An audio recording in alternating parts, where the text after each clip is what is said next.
Live, going live. The equipment may in fact be ready I for had a streaming, thing. however. The thing. These were sent in. Hello, everyone. By the way. Oh, that's really hard to open. Well, God damn it. good job Right. you've got a knife here. I have. This joke is not going to fly now because it's taking far too long to prepare it. These were sent in by someone. There we go. Right. No, the moment is passing. I think it's passed. The packaging is too hard to open. Good lord. I'm losing interest. Hello. However, I've got to do the bit out of politeness. There we go. Right. No. I'm so pleased we were prepared for this. I'm prepared. Hello, everyone. Coming at you live. Right here. At your faces. There we go. A fan sent these in, so now we can point at things. This would have been more useful when during lockdown and stuff, where we had to stay apart and that kind of thing. Anyway, that's it. That's the joke. That's it. Right. Hello, everyone. How you all doing? Sorry we're late. I was a bit late filming the recording for a repair, and it was stressful. So I'm starting rather tilted, shall we say. Before we get going, I'm literally going to sit down and drink some of this coffee and just field the chat for a little bit, and then we'll get started. So, Doing something. yes. Squeaky chair. The new stools are squeaking. Remember when we got new stools? Well, they're squeaking. Anyway. How's everyone doing today? Chris Kingan, thank you very much for the $10. Let's go! Fly a kite up to the highest height. Maybe. How are you doing, by the way? Because I don't think I've I'm asked good. since you walked through the door about half an hour ago. It's fine. It's fine. I'm good. I'm well. You know, thank you. Your care is appreciated. Excellent, excellent. There we go. Sorry, how's it going? The shop is looking great. Yeah, I've got these soundproofing panels. I got these. A friend of me. A friend of me. You've got a friend in me. A friend of mine hooked me up. He does house fitting and stuff like that, and he sent me a message saying, "I've got bags of these soundproofing panels. Do you want them?" And I'm just like, "Hell yeah!" So we've got the soundproofing panels on the wall now, and they look super cool. And also, like, they massively cut down the echo in this room. We're on a condenser mic now, and like when I first moved in, the condenser mic was basically unusable. Yeah, certainly as it's set up currently. Trying to use it for sort of two people talking to it was there was just so much reverb on it. Yeah. But now with it, it's far better than it was. And when I did one of the first moving in videos that's on the that is contributors only, the secret videos. Yes. The initial one where I moved in and I was building up this bench, I was recording that with a condenser mic, and the sound on that for that section of the video is horrendous. It's absolutely horrendous. It's just like the echo is unbelievable. And just now, it just sounds like we're in. Well, yeah, it's just we're in a room now. It's fantastic. Yeah. I think the thing that's always impressive is how you hear things on a recording, yet when you were there talking to the person, you're just like, I never heard any of that. Yeah. Like how much your brain filters out whilst you're having the conversation, and then you go back and listen to the conversation. You go, is that really what it sounded like? Yeah. Was there really that much background noise? Yeah. Good lord. Yep. Richard Potter, mine fall off every day. Well, I tried two different methods of sticking mine on the wall. These ones here are not secured very well. I used 3M command strips on these. I've got one in the top left and top right corner of each panel, and they're kind of loose. This will just pull off if I try to pull it off. And if I fall against this wall and go, then I'll probably knock one off. So not great. So for the other ones that are on this wall and that wall over there, I bought contact adhesive. I keep looking at the microphone like it's the camera. I keep looking there instead of there. I bought spray contact adhesive. So I'll grab the bottle just to show you guys, actually. I was feeling like clearly what you need to do is add some big eyes and ears to the camera. Yeah. Make it look like some horrific Yep. I bought face. this stuff. This is Everbuild instant spray contact adhesive. It was £5 on Amazon. And basically, this is kind of industrial stuff. And you just do just a tiny spray. You just go, that's it. That's all you need. Just a tiny, just a hint on the back of the panel. And you just go on the wall. And the ones where I've done that, they won't come off. You can rub your face against them and they won't come off. They'll probably damage the wall when I do want to remove them, though. It's the catch. However, these rooms need redecorating, and the walls are bumpy, and the plaster needs resurfacing and all the rest of it. So I'm not worried about damaging the walls when I remove them. So just keep that in mind. They definitely won't come off if you use this, but you need to commit if you're using that. So. Is it really a case of the metric of if something will fall off is face rubbing? Well, is that what you do to your walls at home regularly? You just kind of walk along and go, "Arr." maybe. Well, I could just sit there and poke them instead and just see if they fall off. I'll give them the poke test. See, these are. It's trying to come off. It's trying to walk out, but it's all right. It's all right. It's still good. There we go. So we're getting our money's worth out of the prop now. So, right, let's get on to the tech. And then once I've had some coffee, we'll start building a hacking computer. Let's see. Noel Dowd, how's it going? What are your thoughts on the rumors of Windows 11? I don't know how I feel about it. So obviously everyone knows that when Windows 10 came out, Microsoft were like, this is the last version of Windows. And it was just like, no, it's not. We all know it's not. The implication is that Windows 10 would be long-term support per se, and it has been, because obviously Windows 10 is the first version of Windows that has had build updates. If you install Windows 7 or even Windows 8 on your computer, the actual kernel build is the same as what's the Goldmaster? What's the release version called? Oh, just call it the release version. Release version, yeah. I know what you mean, yeah, but it's the same as the release version. And, 10 years later on Windows 7, even with all the updates installed, if you check the version of Windows you're running, it'll be the same as the release version. Whereas Windows 10, obviously now we're on 21H1, and we're at, every time those big build updates come out, that is a new version of Windows 10. Yeah. And it's been fantastic to get those, because it means that when you install the latest version, the latest build of Windows 10, you've only got a couple of updates to install each time. Yeah. And now we're, 5 years into Windows 10? 4 or 5 Well, years? This will be the 6th year in July. 6 years. Because it went RTM in July 2015, June 2015, something like that. I can't remember. Something around that point. So I just remember around that point that Windows 10 had been in public beta for a year. Yeah. And me going to several software providers. So, have you tested with Windows 10? No, we're not planning on doing that for a couple of years. It's been in beta for you to test with for a year. This is what happened to Vista, man. Come on, guys. Yep. What is this? Vista got screwed, and Windows nearly happened with Windows 10 as well. Yeah, and instead of testing with Windows 10 support, they went, new feature support, OS X. Awesome. I was like, that's exactly what you wanted. Yeah, yes. This thing that is used in offices where the only thing that people do in those offices is use Word and Excel, you're going to validate it on Macs. Awesome. What? Yeah. Yeah, But, I don't know. Made no sense to me, but hey. Yeah. Suffice to say, though, so 6 years in, though, you can do a clean install of Windows 10 and have maybe 3 updates to install. Yeah. That's pretty magic. Windows 7 sure as hell wasn't in that good a condition when it was 6 years old. It wasn't in that good a condition when it was 2 years old, I'd imagine. Yeah. Really, because so they could basically completely rebuilt the Windows update for 10, and it actually functions. Fuck this tool, I'm just going to stand up. You have a wheelie chair over there that doesn't squeak. Yeah, but also it's about 2 inches off the ground, so because the gas strut in it is ruined.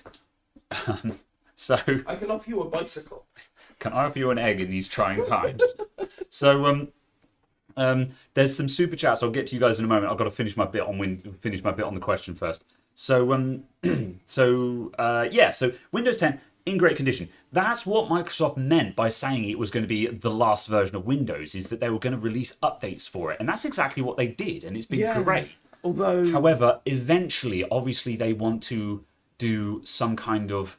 But that's the thing, though, is just like so. When they say that Windows 11, well, we'll call it Windows 11 for the sake of the conversation. We don't know what it'll be. Yeah. It might be 12, just because Microsoft. But let's pretend it's Windows 11 if that's on the way. What is that going to look like? Because they've only just finished Windows 10. Like, we were just as we were going live, we were talking about the sound control panel and how it's only recently been getting the last few features that make sure that the new sound settings can do everything that the legacy control panel what it can't do? What? It can't go into like the advanced mode for like microphones and select like like stereo microphones. You can't select the channels or like the frequency for the recording. So I just thought of that. And I was just like, that's completely missing. Like they've only just finished Windows 10 really, and I'm just like, and you're talking about Windows 11 by the end of the year. I don't know, man. So it's just It's not that I'm not hype. I'll be more interested when I've learned what this Windows 11 actually is. What is this? What's it going to look like? So and will it be a free update? It will be, because Windows 10 is Windows is software as a service, and and what will happen if Microsoft were to charge for Windows 11, no one will get it. Everyone will say Windows 10 is free. Why would I upgrade? Basically. So it'll be free. It'll be free. I think the only thing it might do is change the licensing agreement. So it's a different set of licenses. So like for volume licensing and things like that, it will not activate using Windows 10 volume licenses. You have to get a Windows 11 volume license. But like that add-on to your volume license agreement would be effectively free. Yeah, it would be interesting to see who would be entitled to said upgrade. Like, because obviously with Windows 10, it was a free upgrade from 7 as far back as 7, which was kind of mandatory because obviously there was still so many people on 7 because Windows 8 was for all kinds of reasons that we won't go into a flop. Wasn't as popular. Yeah. It was certainly not as widely adopted. Yes. Whereas I feel like Windows 11, they could just straight up say it's a free upgrade from Windows 10. But if you've got anything older than that, you've got to buy. You need to buy a license. Not like you'll probably be able to buy your licenses for very little money, but you know what I mean. It'll be chargeable. Yeah, absolutely. Also, in a sense, possibly just changing the license key for it, just to reduce some of the old volume licenses that have been, sold on eBay and stuff. Maybe. I feel like Microsoft doesn't actually really care about that. Yeah. Just because obviously their money is in selling the volume license, their money is in Office 365 and things like that. Yeah. Apparently there's going to be 24th of June is the Windows 11 keynote, so we're potentially finding out very soon. Oh, absolutely. Fair enough. The other thing that was spotted was in something for, I can't remember what it was, one of the Windows package managers on a version of Windows, Windows Server. Is it referred to Windows 7, Windows 8, Windows 10, and Windows? So no version number with it. Yeah. And the Windows one was a separate option to 7, 8, 9, and 10. Oh god! Imagine if Windows 11 is just Microsoft Windows. I will be super angry if they do that, because that would be implying that would be the last version of Windows, like what 10 was going to be, kind of thing. It's like, no, please don't do that, Microsoft. Yeah. I also get the feeling don't be that guy. That possibly it might just be pulling in all of the features and so on that were going to come out in 10X and in the other build of Windows 10 that was being developed. Because there was a parallel build being built, wasn't there, which was effectively, I'll call it Windows 10 Go for want of a better equivalence, like Android Go. it was designed to have only, it didn't have support for traditional x86 apps and stuff like that. It was only, what's stuff from the Windows Store called? App Store. Yeah. Oh, what are they called? WSL? Oh, yeah. I don't know the term, but I know what you mean. That format of program. Well, that was Windows 10s. S. Yeah. No. That new version that they were trialing for the Duo. That. Huh. They were. Yeah, because of course, for those of you who don't know, there is a Windows 10s, which is commonly seen on netbooks and low-end laptops, which is just App Store only. It is possible to break out of S mode. You have to go to the App Store and download an official Microsoft app that is remove Windows 10s or something like that, and it exits you out of S mode into just full-blown Windows where you can run anything you like. Yeah. However, the back-end support for x86 is there. It's designed to just be put on low-end laptops, and the idea is that because you can't install junk, it's effectively immune to junk and bloatware, so it keeps it clean and tidy. That's the theory. It was Microsoft's first edition of Chromebook, basically. Yeah. Effectively, isn't it? Because it's very similar to how a Chromebook functions. Just Yes. obviously a Chromebook can't break out into traditional Yeah. x86 stuff. Obviously, you can emulate some of it by running Linux in a VM on. Because they kind of tried to do this with Windows 7 Starter, where they had reduced the functionality of it. But the problem is they hadn't reduced it in any kind of useful capacity. Windows 7 Starter, yes, where at an OS level it didn't support multi-touch on trackpads. Yeah, and why was that a feature that you removed? Multi-touch on a trackpad. That's the thing, is you couldn't change. By default, personalization was disabled and stuff like that. But the thing is, you could still run any x86 app. Yeah. So the operating system could still be filled with junk. So they'd axed a whole load of functionality without actually achieving anything for the sacrifice. Yeah. The only time I ever saw it was on a Sony Ultrabook.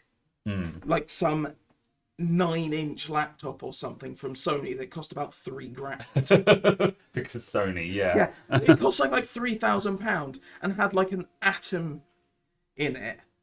And like it was a dual core processor running at like 1.6 or something. And I was just like, what? Gross. Yeah. Well, let's see what they try and do with this then. Oh, and I'm trying to arrange Windows, and it's all gone horribly wrong while I'm trying to do it. Well, at any rate, we resolved that now anyway, so I can just carry on. Right, I'm going to back up to these super chats. I was trying to screen cap the super chats so I could get back down to the bottom of chat while we were talking and have both on screen at the same time, and I was doing it one-handed. See, what you need is a magic trackpad.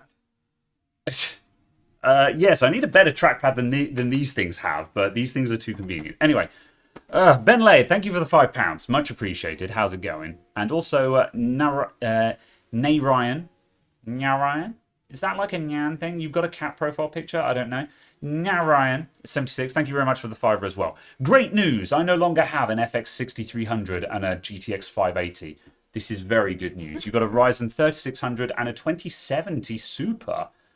Damn, bro, that's a hell of a hike. That's That's approximately an upgrade. I would imagine that has changed your world. There are some upgrades which you buy where you're just like, well, yeah, it's faster, but I'm only going to notice it when I'm crunching numbers or something like that. Yes. However, there are some upgrades where it's just like, no, that's going to change your world. So, I hope you also move to an SSD. Yes. If you don't have an SSD, then I will be very upset with you. I will approximately find you. Oh no. Right, okay, I've scrolled to the bottom of chat so we can see things now. Windows Vista Basic. Vista Basic was actually okay because... some bits. Yeah, but... It still had arbitrary, pointless restrictions. Yeah, however, Vista Basic, that was actually doing things useful. Like, for example, it disabled the Aero interface and just only had the basic graphics, which was good because it meant that low-end computers ran faster. Yeah. So it was removing functionality, but it was doing so in a way that actually benefited the kind of computers that it was aimed at. Didn't it remove... Yeah, it removed the requirement for 3D acceleration support, didn't it? from Aero. I think so, Because yeah. it got rid of Aero. Yeah. So you didn't actually need to have 3D acceleration. Yeah. So, Which is a horrifying concept in any computer made after about 2005. yeah. Well, that's the thing, that when Vista came out, Aero was actually quite difficult to run for a lot of systems. So, yeah. And I don't know if that was just because it was inefficient or just because low-end systems, but that's getting into the weeds of did Vista do anything wrong kind of thing, which is actually a really it's a really interesting conversation of starting from the base point of Vista did nothing wrong. Which is the correct starting point. That's the correct starting point. But at the same time, that's also a can of worms that I really don't want to get into. My very quick summary on that is Okay. I don't think there was anything wrong with Vista. I think there was everything wrong with several major companies going, we are refusing to support Vista. Yeah. It's like, so what you're saying is you're refusing to support the operating system that has 90% market share of the market you want to sell in. Yeah. You're stupid. Yeah. And then it was also a case of people who are trying to run it on machines that had like 190 megs of RAM. And it's like, this machine could barely run XP well. Yeah. Then you upgraded to Vista and then went, oh, it doesn't run very well. And I'm like, no, really? Yeah. It was certainly a mixture of things. That was certainly all of my experience. Because at the very least, certainly support for Vista, third-party support for Vista on release was horrendous, which coloured a lot of people's views, including my own, of the operating. Because, like, you know, the story that I often tell is at the time I was contracting, and I went to a on site to a client's house to set up a new PC for him, and he was an accountant, so he was running Sage.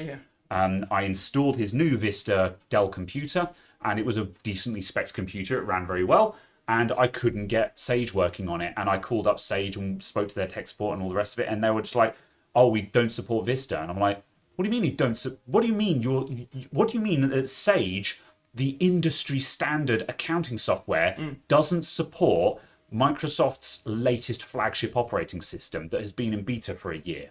There's had public beta. Yeah, for a exactly. year. Yeah. Vista, the first version of Windows that has had easily accessible public betas that anyone could run. And I said, when's the patch? And they said, oh, maybe in June or something, which was like 6 months away. And I'm like, what do you mean it's 6 months away to maybe your first patch to support Vista? You know, and in the meantime, I'm like, I just bought this chap a new PC. What am I supposed to do?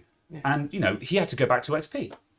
And us, you know, that was a guy who immediately was just like, I cannot use Vista. And that's not Microsoft's fault, you know? So they did everything they could. Yeah. Like public betas for a year, telling everyone for a year we're completely changing the driver stack. No one paid any attention and no one updated their drivers. How is that Microsoft's fault? Terrible. Yeah. Oh well. Right. Skimming down the chat. Windows Vista Basic was essentially XP at Service Pack 3. Ooh, no. It's in visual layout maybe, but in the back end you were still running the Vista kernel, which obviously was a completely different animal to XP, because you're on a Vista was NT5. Or no, Vista was NT6, wasn't it? I can't remember. I completely forgot. All of those. Completely different NT kernel. So yeah, visually similar, but back end night and day different. So yeah, Windows 7 was the speed of XP and the looks of Vista. Yes, but also the other thing to remember is that by the time that Windows 7 came out, the minimum standard of performance had gone up considerably to the point where anything would run Vista comfortably as well. Because you've got to remember, when Vista first came out, we were running around with 2 gigahertz Core 2 Duos at best. Core 2 Duos and Core 2 Quads had literally just launched as Vista came out. And you know, 256 megs of RAM. You know, and that was fine for XP because XP at that point was what, 6 or 7 years old? 2002. 2002. Probably 6 years old. It would have been 4. From 2002 to 2006 is 4 years. Oh yeah. So it'd have been 4 or 5 years. Yeah. But it was a case of XP had a shorter flagship life than 5 think. years. Yeah. Which is the same as Windows 10 has. Windows 10 has only just surpassed XP as being the longest Yeah. XP, longest version of Windows without being superseded. That's true. Yeah. And that's only just happened now. Yeah. So. Yeah. Vista is NT6. Yeah, I thought so. Because 7 was 6.1, weirdly, isn't it? Yeah. Yeah. Because 7 was... Because Microsoft knew that Vista was a poor seller, they went, we're stopping development on Vista, and naming it a new product. Yeah, 7 was essentially Vista, what Vista was supposed to be. Because it actually had driver support and stuff like that. Yeah. But it was the fantastic example I saw. There was a huge advertising campaign that Microsoft ran in America of... I can't remember what the campaign was called, but it was basically they had two devices and they told someone that one of them was running Microsoft and one of them was running Apple. The Apple expensive option was actually running Vista. The Microsoft one was actually running something else, like an old version of XP or something. And everyone said, oh yeah, this Apple one is better. Then they said, oh, can you come look at these computers over here? Okay. They then put the same operating system that they just called Apple. They called it Vista, and then they called something else by a different code name. I see. And then everyone went, oh no, I like the other one, even though it was exactly the same thing, just because they'd called it Vista. Yeah. Yeah. And Microsoft basically, with this advertising campaign, basically proved that everyone was hating on Vista, even though they said they liked it, when they used it without knowing it was called Vista. Yeah. That was a very suave move on their part. It's very difficult to escape that, in the same way that it's like when lots of it's an issue that I have with customers all the time. Less so now, because the upgrade to Windows 10 is essentially done now. It's very rare that I see anyone who's not running Windows 10. Yeah. But obviously this has been an ongoing thing for the past 5 years of people coming in with older computers that I'm upgrading from 7 or 8 up to Windows 10, and they always say sort of, oh, will it look different? And I'm like, that depends on your perspective, because with some customers I can upgrade them from XP to 10 and they don't bat an eyelid. However, there are some people where if I move an icon from the left side of the screen to the right side of the screen, they just go, I can't use this. Yeah. And some people are just irrational about that, and the example I give is like, if you buy a new car and the headlights are on the left instead of the right, you don't go, I can't drive this. You go, oh, and you go to the left instead. Whereas with a computer, everyone goes, oh, I'm not technically savvy. And I'm like, that's a poor excuse for not trying. Yeah. And so that's the thing, is for some people, it was an uphill struggle because they just got it in their brain that if it looks different in any way, they didn't know how to use it. And I'm like, but it's the same. Your start menu is still in the bottom left. You still have your documents folder here, and they're like, oh, I don't know how to turn this off. And I'm like, in the same way as your old one, you click on start and you click on power. It's just like 7, but because because the visual style was different, they just programmed themselves that it was too different and they didn't know how to use it. So it's an uphill battle, man. So right.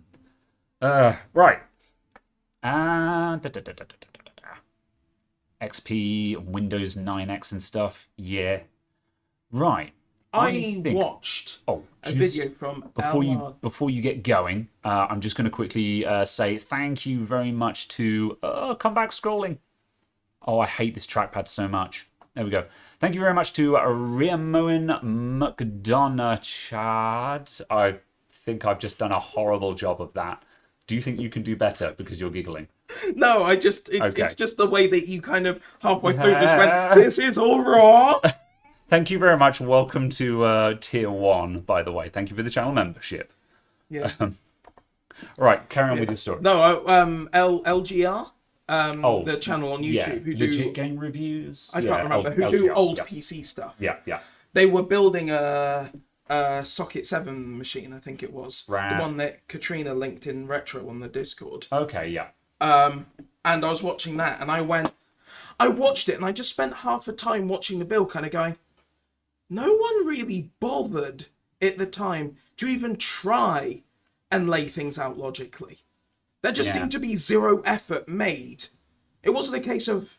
It just looked like there was no effort whatsoever in making it so, I don't know, the connectors for hard drives are near to where hard drives would be in cases. Yeah. Or like the connector for RAM would be out of the way of a hard drive cage or stuff like that. And I was just Yeah. like, it just seemed really weird that there seemed to be so little effort put into making sure stuff was physically compatible with cases and stuff like that. It's funny you should say that, because that's a trend that still continues to modern stuff. Sure. No, absolutely. I don't say we've solved it now, Yeah. but you buy 90% of motherboards, 90% of cases, and you literally ignore all of the compatibility stuff. Yeah. That is narrow. It is narrow, yeah. However, it's interesting because a modern example here is just like this is an FX, this is an AM3 motherboard, and it's Modern. it's got parallel ATA on it, and the parallel ATA is just here in the middle of the board. It's just in the middle. It's just like, what's it doing there? That's not where it goes, you know. And I like the front USB. It's got front USB 3 advertised prominently in the silkscreen, which is here, and it's just like, what? Why do you want your front USB 3 to be there? That's not where it goes, you know. So just now and then you get weird ass boards like this. So Yeah, but I know what you mean. It's just in the old days that was standard. They just put it wherever it landed. But also the case of like, yes, because I clearly need 2 fan connectors for my CPU cooling, but I don't need my front USB to be near the front of my board. Yes. What? Yep. It's also just the amount of PCI Express on this, and just weird bits like that. This board makes little sense. It's ASRock, what do we expect? As ASRock do. It's also their own thing. AM3s. ASRock have always danced to the beat of their own drum. Yeah. These are not Asus randomly breaking standards, because we're better than standards. Oof. I hated on Asus for years. I've kind of begrudgingly accepted it now. Anyway, so we're building a computer. Should we start building this computer? Yeah, let's get some stuff. I'm going to grab a couple of things. Good. So we're building this computer because I've got some bits lying around that I want to build up. Ages ago, Caradog came in with this with an Asus motherboard with an Asus Sabertooth Z97. Check that bad boy out. Tough Ultimate Force Limited Edition. Thank you very much. Tough Ultimate Force. It's tough the Ultimate Force. What? Yeah. What? You said tough Ultimate Force. Oh, I meant to say tough. Yeah. Well, that's what tough stands for, the Ultimate Force. Yes. Tough sounds a lot better than just the Ultimate Force. I don't know what they were thinking when Asus came up with the tough branding. Just the Ultimate Force. It's just, yeah. This gets onto a conversation of weird. What's the Taglines. slogan? Yeah, weird slogans that companies have. Slogans. Yeah, like who is it that has rock solid, heart touching? That's Asus as well, isn't it? I think so. Yeah, rock solid, heart touching. Yes. You know, just so we've got Also, Asus have Demand Incredible. Inspire it. Yeah, Demand Incredible Inspire something. yeah. And I'm like, that was on a line of That's motherboards. ASRock. Yeah. I had that on a line of motherboards that had BIOS issues that caused them to blue screen unless you had a specific hardware combination that involved hard drives. You had to have hard drives plugged into the motherboard, or otherwise it would blue screen. But only when the graphics driver was installed. Night Fusion, thanks for the £2. Oi, don't diss Asus. We've now been paid £2 to stop dissing Asus. My integrity is higher than that. Give me a fiver. £5 to start dissing Asus again. So we've got a Sabertooth Z97. This has got a i7 4790K in it, which is not too shabby. Yes, it's the special Devil Canyons one. Special Devil Canyons one. Yeah, they're special because they're Devil Canyons. Deviled eggs. Fair enough. Deviled Canyons. Devils. And I've also got this Radeon HD 6950, which I've rattle canned. And It's a special white edition. yes, it's super rare, one of a kind. I'll quickly show you this because I posted a picture of this. It was actually in the thumbnail. And I did a rattle can job on this, and I learned something interesting that I thought I'd share with people. Let's just switch to the bench cam. Bam. So, the focus is probably right. So I rattle canned this thing, and actually let's go in a little bit closer just so I can show you the finish, because the finish is not great, but I learned something when I was doing it. So what I did was I tried roughing up. This was shiny plastic, and I tried roughing it up, and the areas where I roughed up the plastic actually came out terribly, and you can see where there's scuffs and stuff like that. It doesn't look great. However, the areas where I didn't do anything, the paint actually adhered just fine. So if I just trusted the primer that I used and done a bit more of a careful job of masking off these areas here, we actually would have ended up with a fairly decent finish. The paint has stuck down on this shiny plastic really well, and I thought it was just going to chip off. So if you want to try and do a rattle can paint job on something to make it white, then as I say, don't worry about prep work. Literally just trust your primer, basically. And yeah, you can end up with a cool white graphics card like that. So yeah, so now I've got a nice matching white graphics card for the Sabertooth motherboard. So yeah. Graham, delid the thing. No. Well, there's no point. It's soldered. No. Oh, that was the point? Is that what makes it a special edition? That was the point of the Devil's Canyon. Was they were slightly differently binned, I think. Yeah. And then they were soldered. Oh, it's supposed to thermal pasted it. There we go. Yeah. Well, maybe we'll see. Maybe we'll see if that's worth anything. We'll see how it does. 4790K isn't soldered, according to Postal. Conflicting information. Who knows? Where's the OCZ Platinum kit, bro? Yeah, we got HyperX Savage here, which is far too modern for this platform. I don't know why I just showed it to this camera. This camera isn't on, but yeah, we got Kingston HyperX Savage in there. Most of which is not going to get recognised because we're installing XP 32-bit. For the pure reason is that I want to run Deus Ex 1. And running Deus Ex 1... Have you confirmed this graphics card will actually support it? No. This might be a colossal waste of time, but we're doing it anyway. I see. So yeah. 5775C is the top that you could put on Z97. What the hell is a 5775C? It's 5th gen Intel. It's Broadwell. I thought Broadwell was mobile only. No. They just basically instantly killed the desktop side. Oh. They went, here are chips for review, and it's gone. Oh, really? Oh, okay, yeah. Kind of. Yeah. Basically. I thought it was mobile. I thought it was mobile only ever released as mobile only, and then desktop basically skipped up to Skylake. No. But yeah. It was just weird. Yeah. And stuff. Yeah. Yeah, exactly. It was out for like 3 months. Yeah. And overclocked 5775C reaches an 8700K in gaming. Not bad, Obama. Huh. But yeah, it had the thing about it was that it had L4 cache. It had a big pool of L4 cache. Huh. Fair enough. Yeah, that'd be pretty baller in the right places. Yeah. Yeah, made the integrated graphics. Yeah. Better. Also, please fix RAM in wrong slots. Are you sure? There are no stars.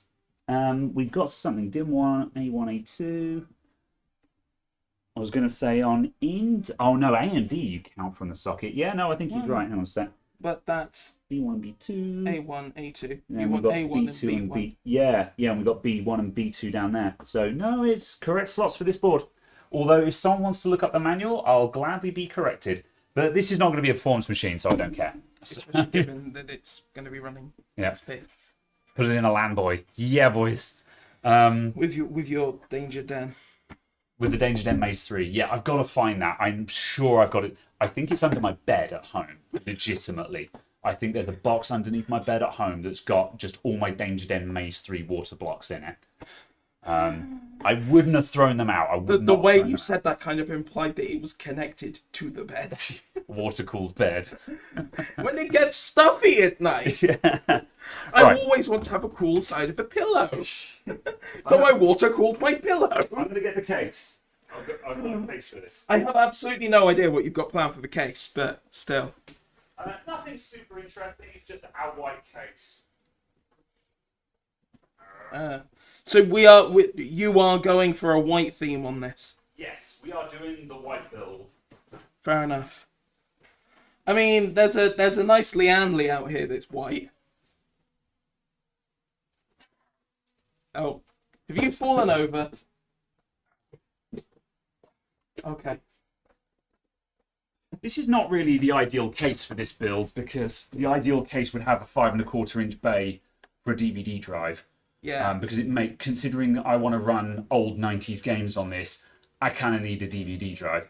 However, I'm going to run a USB DVD drive, I wanted to use this case because it's the only white case I own at the moment, other than the Lianli. But I'm not using the Lianli.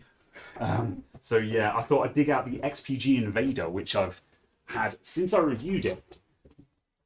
Yeah, you did. I forgot about that. This was one of my early reviews. I honestly thought you'd specially got it for this, and I was just going to be like, that seems like a colossal waste of money. Yeah. Nope, this was a review case that I had a while back. Unfortunately, XPG didn't get back to me for following up on stuff.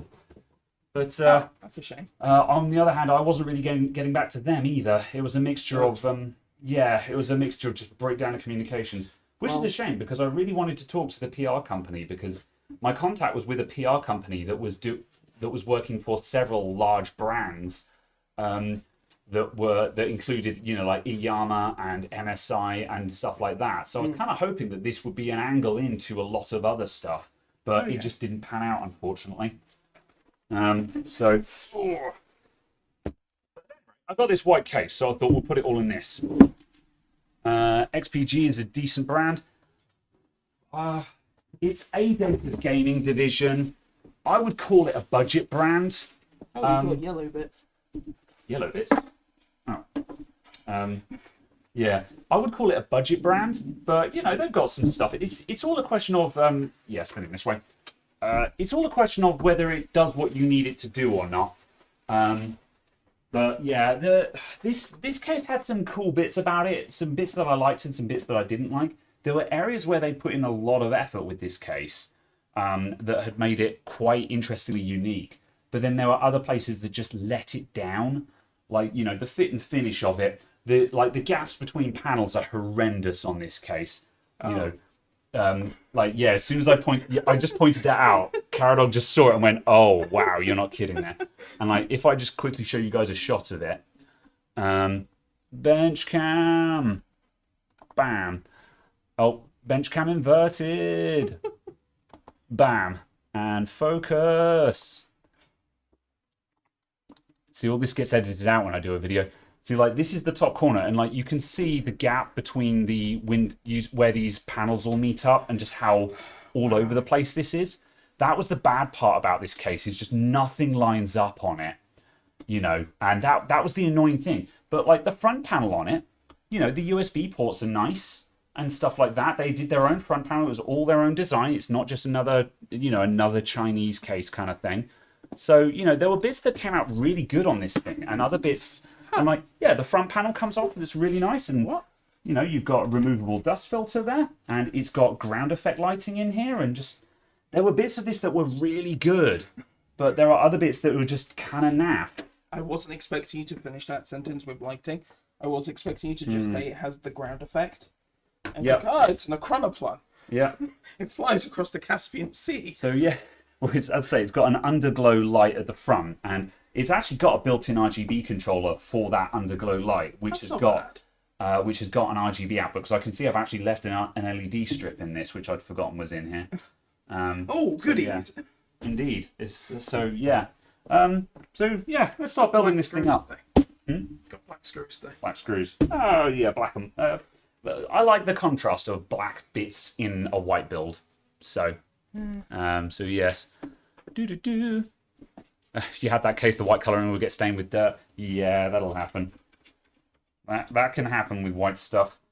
This LED panel looks LED strip is just falling out of place.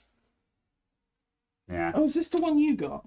That's one of my old ones. Yeah. Yeah, fine. I was wondering if analog. I was wondering if it was the one that came with this. No. Yeah, analog RGB. I may or may not use that. I've got a pack of, I've got a pack of LED fans, but no, because it's not an airflow case, I'm not going to bother putting the LED fans in there. We'll see. Let's build it up. Well, if I can always pull bits out if I'm just like, actually, I've changed my mind on this. So, right, let's set up the camera so you guys can see what we're doing while we sit and chat about it. Are you taking this out? Or are you leaving it in? Or are you going to remount it? How difficult is that to remove? It looks like I've bodged that at the bottom there. Yes. Yeah, all right, that's staying in there. I will remount it. I will remount that. Right, let's see. Bench cam inverted, I think. Yeah, that one. Do you have a power supply for this? Prepared? There are power supplies around. I was probably going to stick that VS550 in it. Focus. I don't know how much a 6950 wants.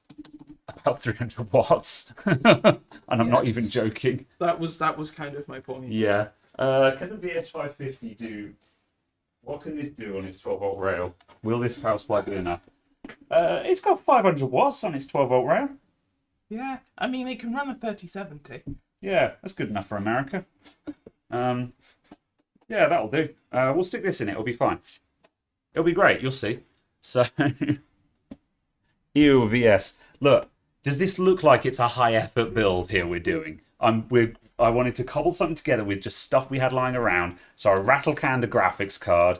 We're putting 4th gen Intel in it. I wanted to do something fun. Like just we're not. Have you lost the IO shield?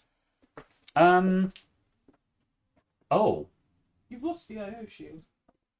You might be right. Oh, that's annoying.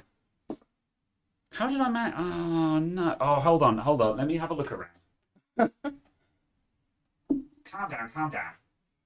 I've seen it. That's the thing. I've seen it around. Let's put this glass panel somewhere that's not balanced on top of the chair. Let's balance it on top of the keyboard instead. Shush. Uh, Shut up in your face. Oh no. Oh, I had it. Oh. Good job. Well done. Excellent. Oh, that makes me eternally sad. Yeah, absolutely. Vision mailed, go home. We'll get them next time. Oh, that's annoying because I had it and I've seen it. And you know what's going to happen is we're going to build this up. And as soon as we go, right, thanks for coming, everyone. That's the end of the show. And literally, I'll be switching off the lights and I'll be like, there's the IO shield. That's what will happen. It happens every time. All right, we're going shieldless. Yes. We're going in bare. Yes. Let's stick this thing in. Oh, also I need to figure out what we're doing for cooling as well. You see, you also have a period appropriate AIO there. Is that my one? Yes, but I don't have an Intel bracket for it. Do you not? No. Oh, it's got AMD on it. Yeah, no, I was looking. I was like, oh yes, you've got 75% of it. And annoyingly, I have got I've got an Intel bracket for the older water coolers. So I've got this Intel bracket. However, this won't fit that one because that's got the square jobby on it, and this is the round jobby. This is not the one that came with that. Okay, yeah. I've got a couple around. I think the one you're thinking of might be in the recording PC. What happened to the one that wasn't there then? Is it the one that's in there? That's the one that's in there, I think. Yeah, that's the problem. All of my water coolers get shifted around so much. Yes. So where's the one that was on there? Well, that's a Kraken. Oh, that one there is that one there. Then that is not the one that came with that. That's okay. Right. Okay. The important thing is we don't have a water cooler. No, that's fine. I'm working backwards to find. I mean, what we could do is, because that one's old enough to take that bracket. Yeah. Is if you really wanted to, is take the one out of that, put that one in there. Oh, you won't. That won't go in. That's a 220T. That won't take a 280mm rad. Oh, yeah, Yeah, that's a 280mm rad. That won't fit in a 220. Yeah. Yeah. Two 40mm reds don't go in a 220.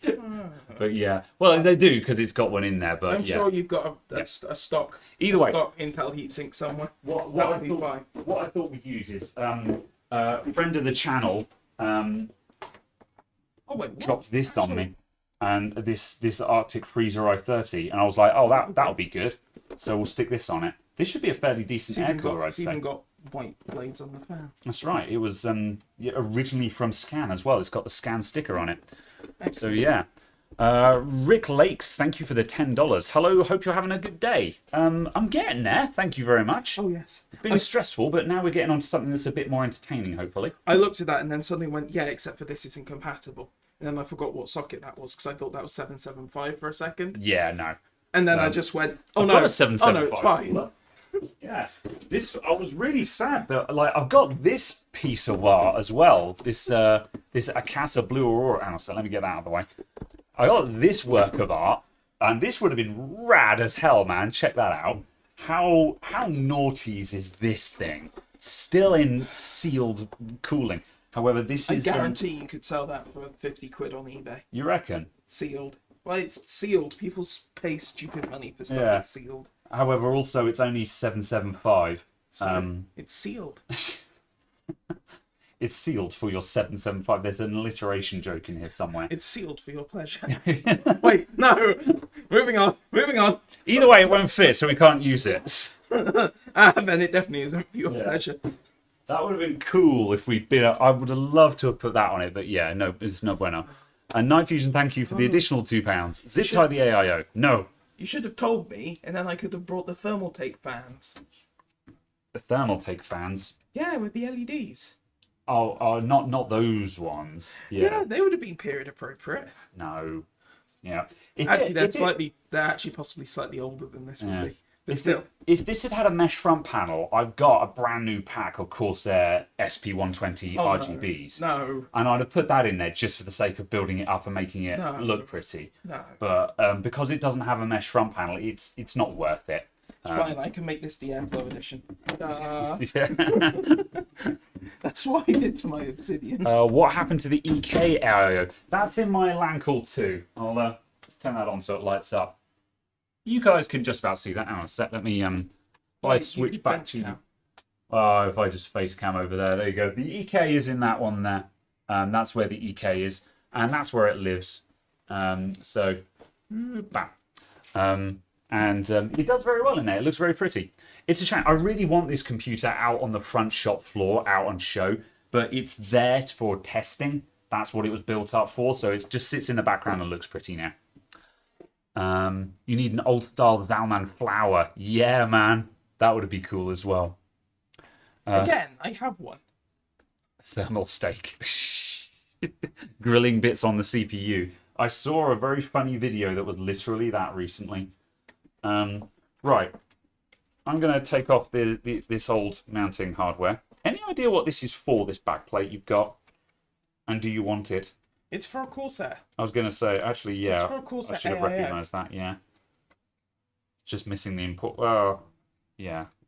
It's for the Corsair AIO I gave you that had all of the mounting features for this motherboard. Did you bring that in at the same time as this board? No. Yeah, that's why, yeah. It's you expect me to keep track of these things? It's the ones I gave you like a year beforehand. Yes, because of course I remember exactly where those ones are. But yeah. Well, we worked it out. It's in there. Yes, I think you're correct. Yes, I think it's in the record.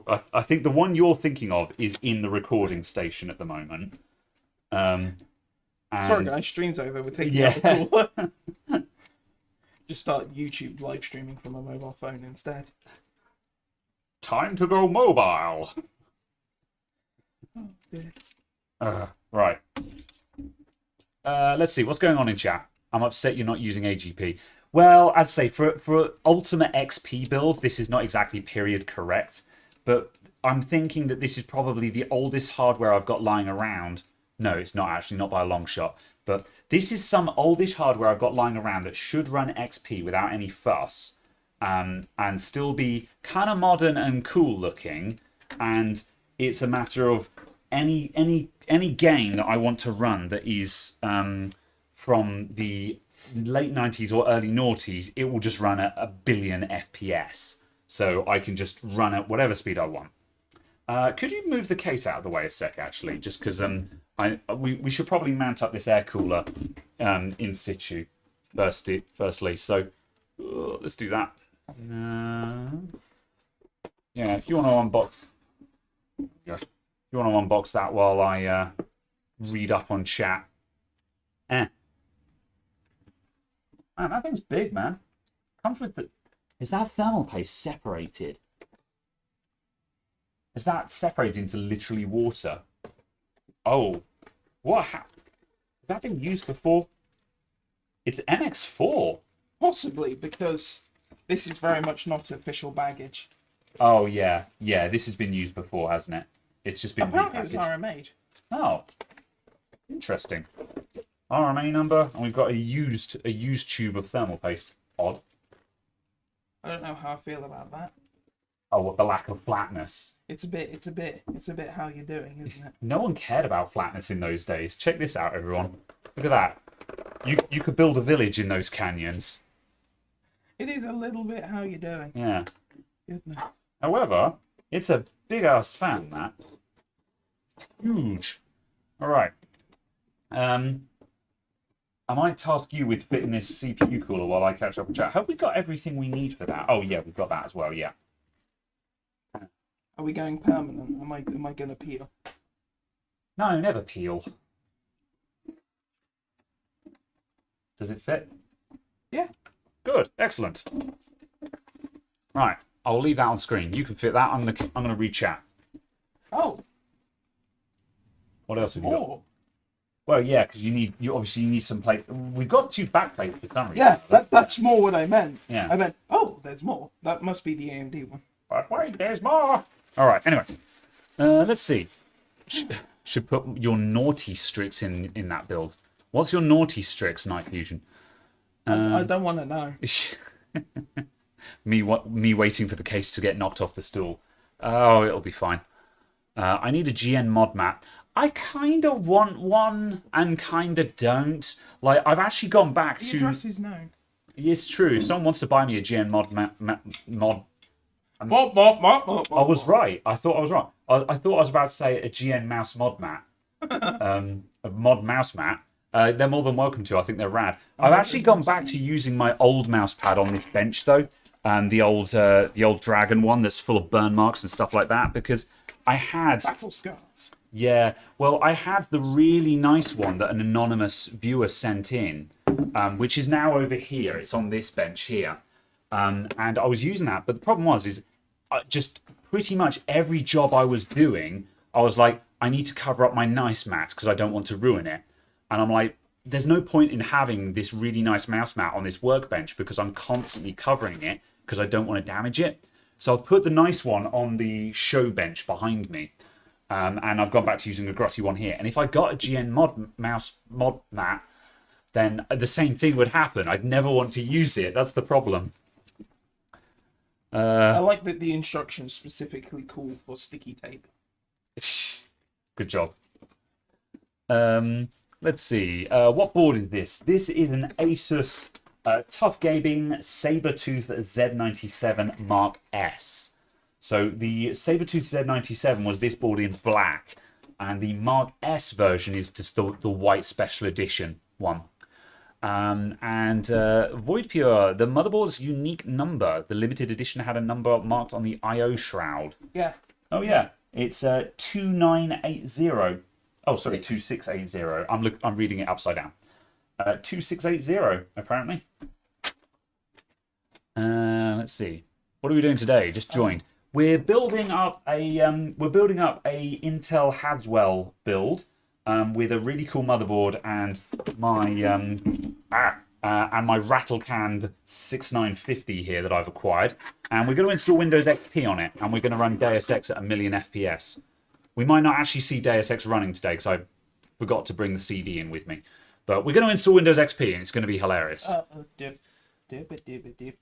Thermal paste separation is something that you're only just finding out about yourself. Yeah, this is why I don't buy big syringes of thermal paste. I only ever buy these what's this one? This is a 4-gram tube.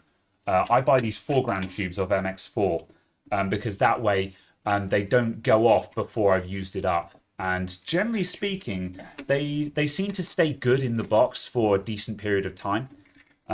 So yeah, but every time I've tried to buy a big tube of thermal paste that will last me, it starts separating before I'm halfway through the tube. Have you ever so I stop bought bothering. good thermal paste like that though? Because the only times I've ever seen you do that has been with unbranded grey goop. This is true. I can't remember if it happened with MX4 or not. I was looking, and like a 50-gram tube of Yeah. MX5 is like £16 or Yeah. something dumb, and I was just like, okay. Yeah. Well, a 4-gram tube was £16. Yeah, And I well, was like, hold on a minute. the price on MX4 jumps around a lot. Sometimes Yeah. you have to shop around, and sometimes you, I always say shop around between like eBay and Amazon and so on and so forth. Do we think this will do it? Probably not. Not the secure. This guy is not very good for bigger screws. Oh wait, do I have to hold the thing? Yeah, Oh, you hold the thing and turn it, and it buzzes in and out. Yeah, it's not doing too bad. There we go. Yeah, this is the secure smart screwdriver. I've been reviewing this. The review is in the works. It's okay. It's not my it's not my favorite new tool. With bearing the price in mind, it's not my favorite thing in the world, but it's pretty cool. Video coming soon where I will demonstrate more about it. And I just lost the... What have you lost? Oh, while you find whatever you lost, I'm going to catch up on some super chats. Jonathan Electrolux III with 10 Canadian dollars. Thanks from Ontario, Canada for your kind efforts. Thank you. Have a nice day. Thank you, brave citizen. Well, I was about to say thank you to random citizen, but you're not a random citizen because your name is in the super chat. Thank you very much, though. I greatly appreciate it. Can it run Crysis? I don't actually. No. Well, it can't. Crysis 1. No, it can't. No? Nothing can run Crysis. Yeah, I get. Crysis can't run Crysis. Yeah. There is a minor problem. What have you lost? Them. Oh, So have you got two left-hand ones or something? I've got the... Wait, that's a double kit. Why? What would you? Why There's was two in this there. RMA? Maybe that was why it was RMA'd. I tell you what, it probably got RMA'd, and the chap kept half of the mounting hardware, and then when it got returned, it came with a brand new set of mounting hardware. So he's got half of all the bits, or something. Yes, that is all I can presume. What a mystery. That was confusing me. I was like, Yeah. these must be the 2011 ones. This is our manufactured drama. So let's see. Christopher David as well with the $20. Thank you very much. Greetings, gents. How's Caradog's new AIO working out after the last live stream? Any follow-up surprises? Good question, actually. Computer running okay? Yeah. Yeah. Fine. Yeah, fair enough. Have you changed the hoses yet, or is that in the future? Yeah, no, not yet. Don't worry. Everyone will get to see that. Yeah. Yeah, I think we're going to be revisiting that on a future live stream. We'll actually change the hoses, which basically means we're going to do it all over again. But there is that I am undecided as to whether I'm going to bring both of the computers and swap everything. When you say both the computers, what's shifting my to your home 5800X system? Sorry, your 5950X system. Yeah, my home PC. Yeah. And my work PC, and then Yeah. take the work PC off of a custom loop and put it. Yeah. What's cooling your? But then it's a case that then means I'd have to take the block off of the 5700 XT, which seems pointless because the stock cooler is terabad. Yeah. Yeah, that's true. So But I then on might the other just hand, if you buy more kit. yeah, well, I mean, it depends if. When's the next time that you're going to use that 5700 XT in anger, though? Don't know, but Yeah, because like, it's a case of I mean, I might obviously as you're well- going to keep it because it's a special edition card, but yeah, it's a case of does it really matter if it's got the NAF air cooler on it when you're only sort of using it for posterity anyway?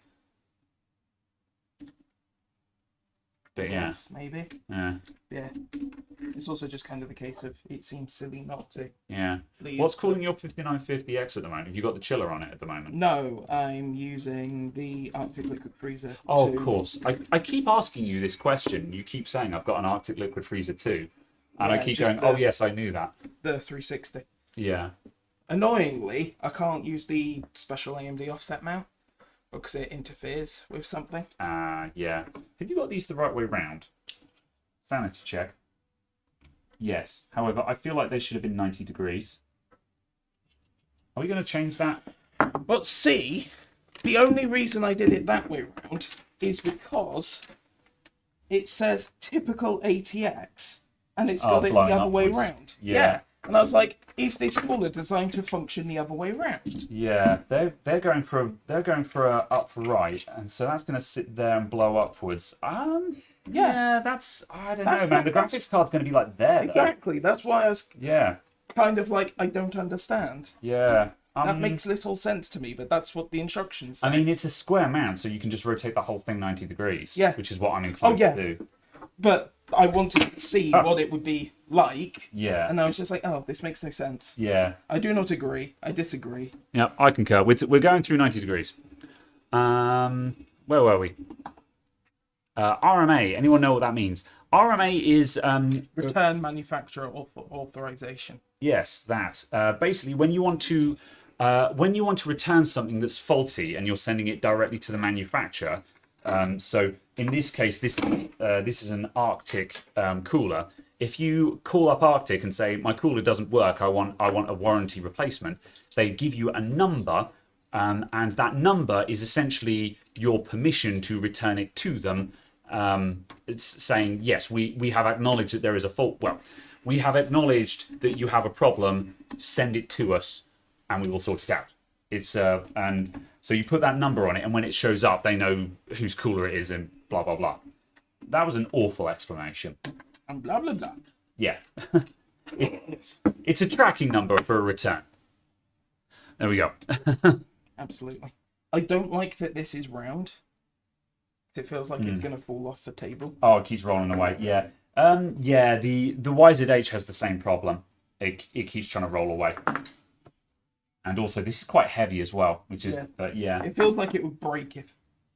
It's stainless steel. This boy. It's 305 stainless, so it's built like a very well built thing. It's built like a brick outhouse. Sure. I knew what you were going for and what you were struggling for. I'm going to assist with this. Okay. This is about as good as the new Arctic mounting system. Oh yeah, of course, because yeah. You know, considering how long Arctic have actually been making coolers from, it is surprising. Are you using the inner holes? Yeah. It is surprising they haven't just ripped off Noctua. Yeah, or at least come up with a mounting system that isn't awful. Like EK's. EK's has a lot of parts, but is it ever easy? Yeah, that's true. Are these screws long enough? No. That's where you're. I've got the wrong screw. Okay. You know what? Carry on. I'm going to go back and I'm going to carry on reading the chat. You're building this. Are you going to go put the cap on? Is that a hint? I have no idea. I kind of want I want something. Yeah. Let's see. Let me head back to the chat. I'm gonna go back to the chat now. Let's see. Joshua says my dad has a problem with his PC. It's also 4th gen Intel.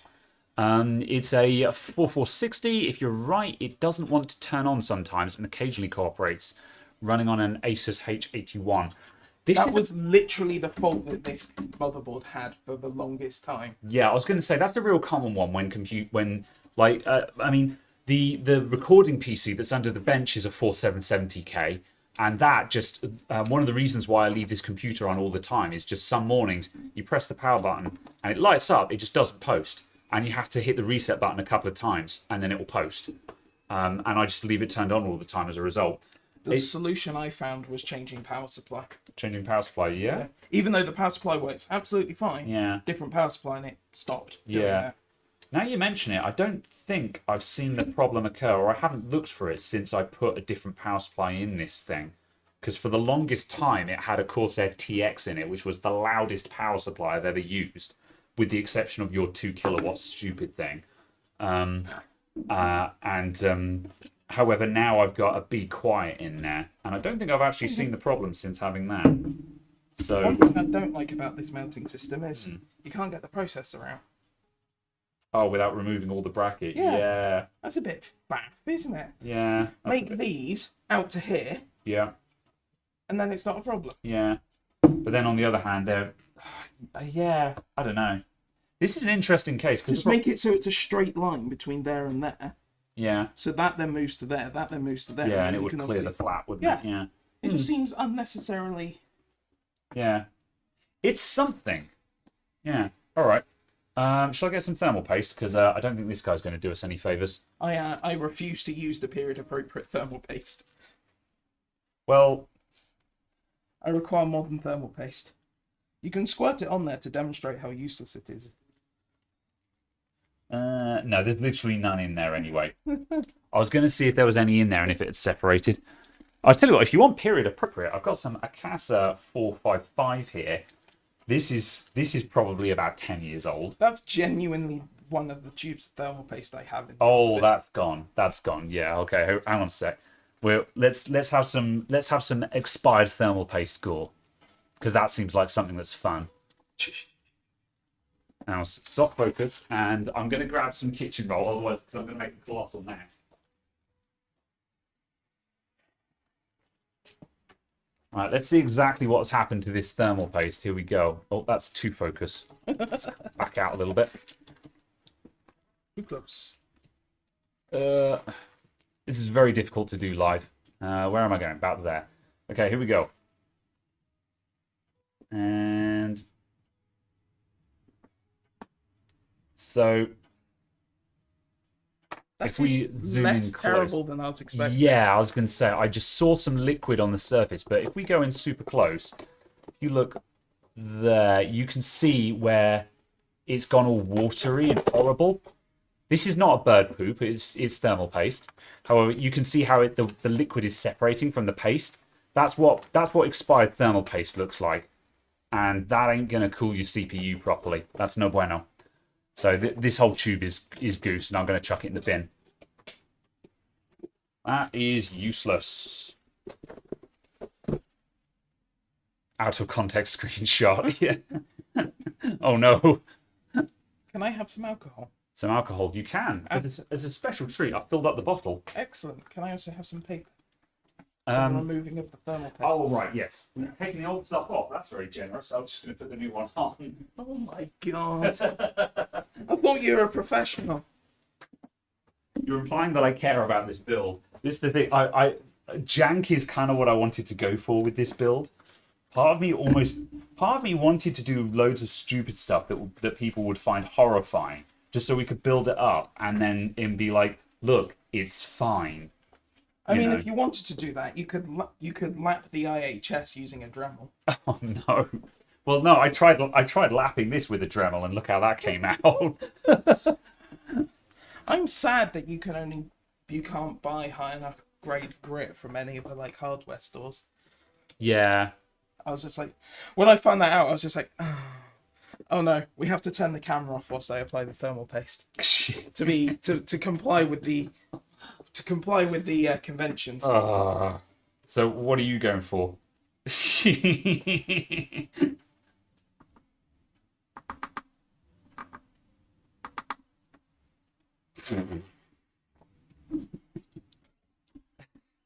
Done. That's it. Put it in the case. Yeah.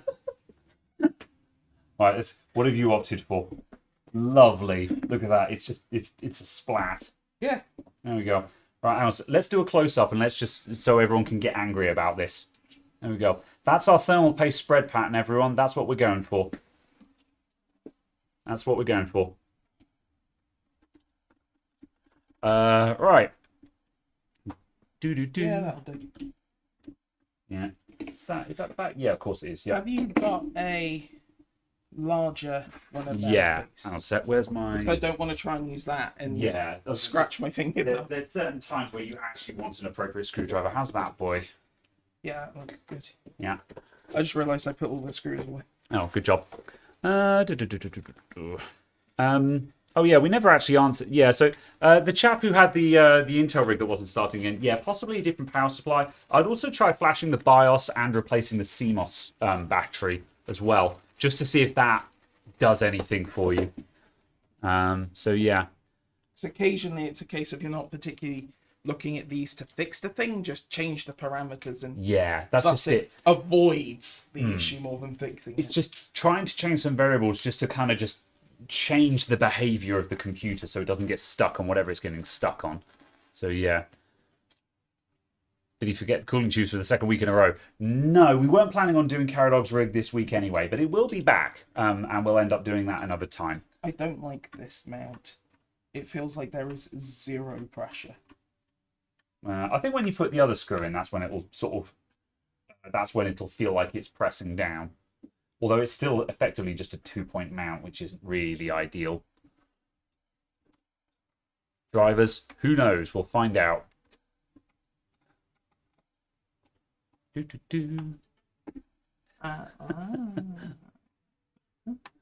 to replace the thermal piece when it's been on at least 1 to 2 years as it dries up. Sometimes. Everyone says that. However, the amount, like, there are sometimes you take thermal paste. I replace thermal paste when I have a reason to believe that it's probably baked. But you'd be amazed how often people will be like, "Oh, you should check the thermal paste," and I remove the heatsink and it's fine. So yeah, I use my discretion really. That's the thing. Like, you know, if the thermal paste is gone because your temperatures suck, you know. Oh, I didn't expect it to come out. It's a weird cowl thing. We could stick a modern fan in that if we wanted. What the hell? How odd. Oh, it's kind of sweaty in there. Yeah. What the hell? It's a lubricant of some kind. Oh, I see. It's just been all over it. How odd. Yes. Oh, well. That on the top. What RAM are we using? It's Kingston HyperX in there. Savage Kingston HyperX. Savage. Yeah. I think there's 16 gigs there. 14 of which won't be available. Oh no, we can get 4 gigs on, 3.5 gigs on 32-bit. So yeah, we're going for 32-bit Windows because trying to find 64-bit Windows XP drivers is horrifying. They're out there, but I'm just going to install 32-bit because we're far more likely to get a victory. I don't... Oh, dear. You're not to replace the can with an NHD14 has been running for 7 years. It's still fantastic. Yeah, that's the thing. I've said this before, probably on this show, but there's lots of people that go, oh, the paste goes off after 3 years. But it depends on what metric you're measuring by. It's entirely possible that 4-year-old thermal paste is reading 2 degrees higher than brand new thermal paste. So to that extent, you could be like, the thermal paste has gone off and fresh stuff will improve your temperatures. But on the other hand, who cares about 2 degrees? You know? So it depends on your use case, really, and what your definition of performance is. So yeah, that's the thing there. Huh. There's a memo K button on this. Memo K. Oh yeah. Time to engage ridiculous memory overclocking. Maybe. Part of me, this would actually be a really good overclocking platform we're building here. Other than the VS550. Yes, other than the VS550. Does this even have an 8-pin on it? What, for GPUs? Yeah. For CPU. Oh. Yes, it does. Yes, we do have an 8-pin CPU connector. Good. Because I was like, actually, we might have a problem. Right.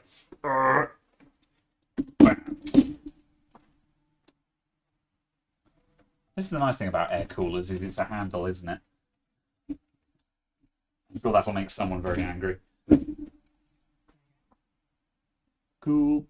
There we go. All right. I'm going to get some screws.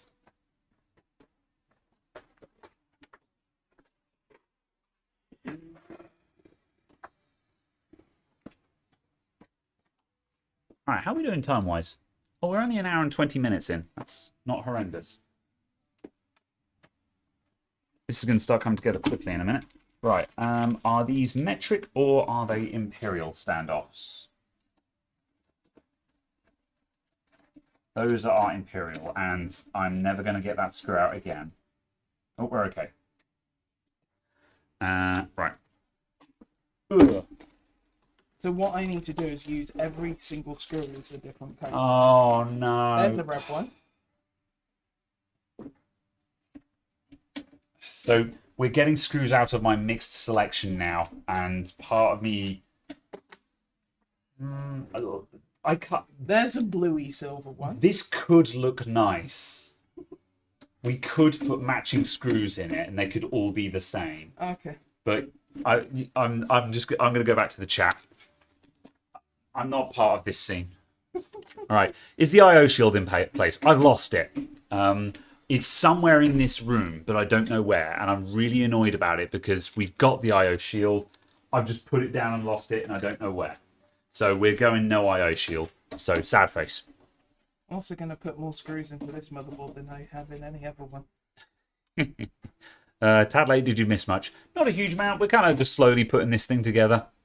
It'll all slow down when you get to the software. Maybe. I mean, we've only got to get XP on there, install the drivers, and we're basically done. Although we are in... Don't. What? It's a hard drive screw for rubber mounting.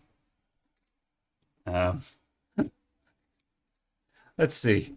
Unfortunate. Special edition Mobo and no IO shield. Yeah, as I say, it's somewhere.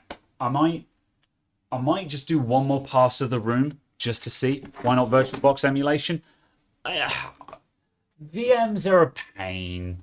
I just want an actual computer that just runs XP just so I can install games on it like a normal person and it just runs them. And I don't have to mess around with virtual graphics adapters and stuff like that. Yeah, you know, basically that. XP from a floppy disk. I've got it on a CD. Modern technology. We're fine. Yes. We've got several XP CDs. Show them your XP CDs. I'm going to look for this heckin' IO shield again. There you go.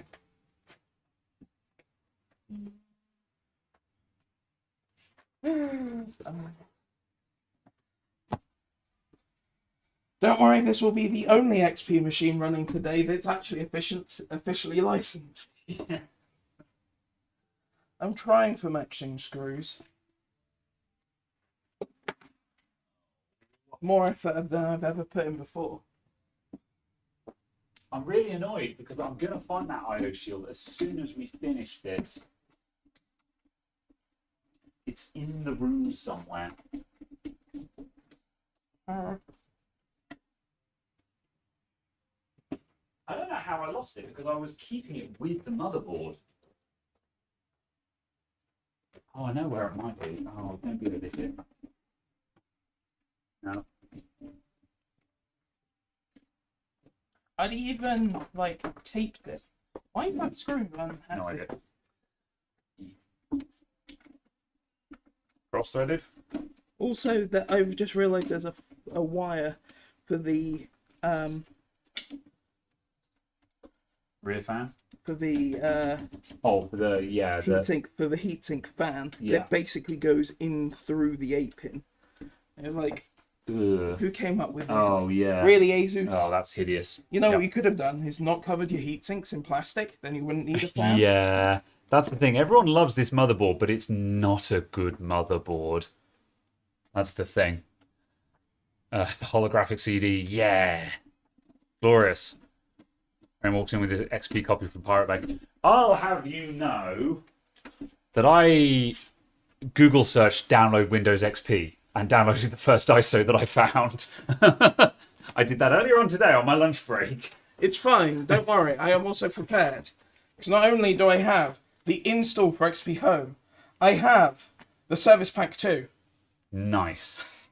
So you can be... Oh, wait, there's more. Yes, there's also an Epson thing for a Perfection 2480. Or if you needed Office XP Small Business. They knew how to make CDs look good in the day. We'd give them that. Postal Dude, thank you for the £2. Make sure to set the SATA ports to Legacy for XP. Oh no, you're right. Yeah. What is AHC? Yeah. I. Unless...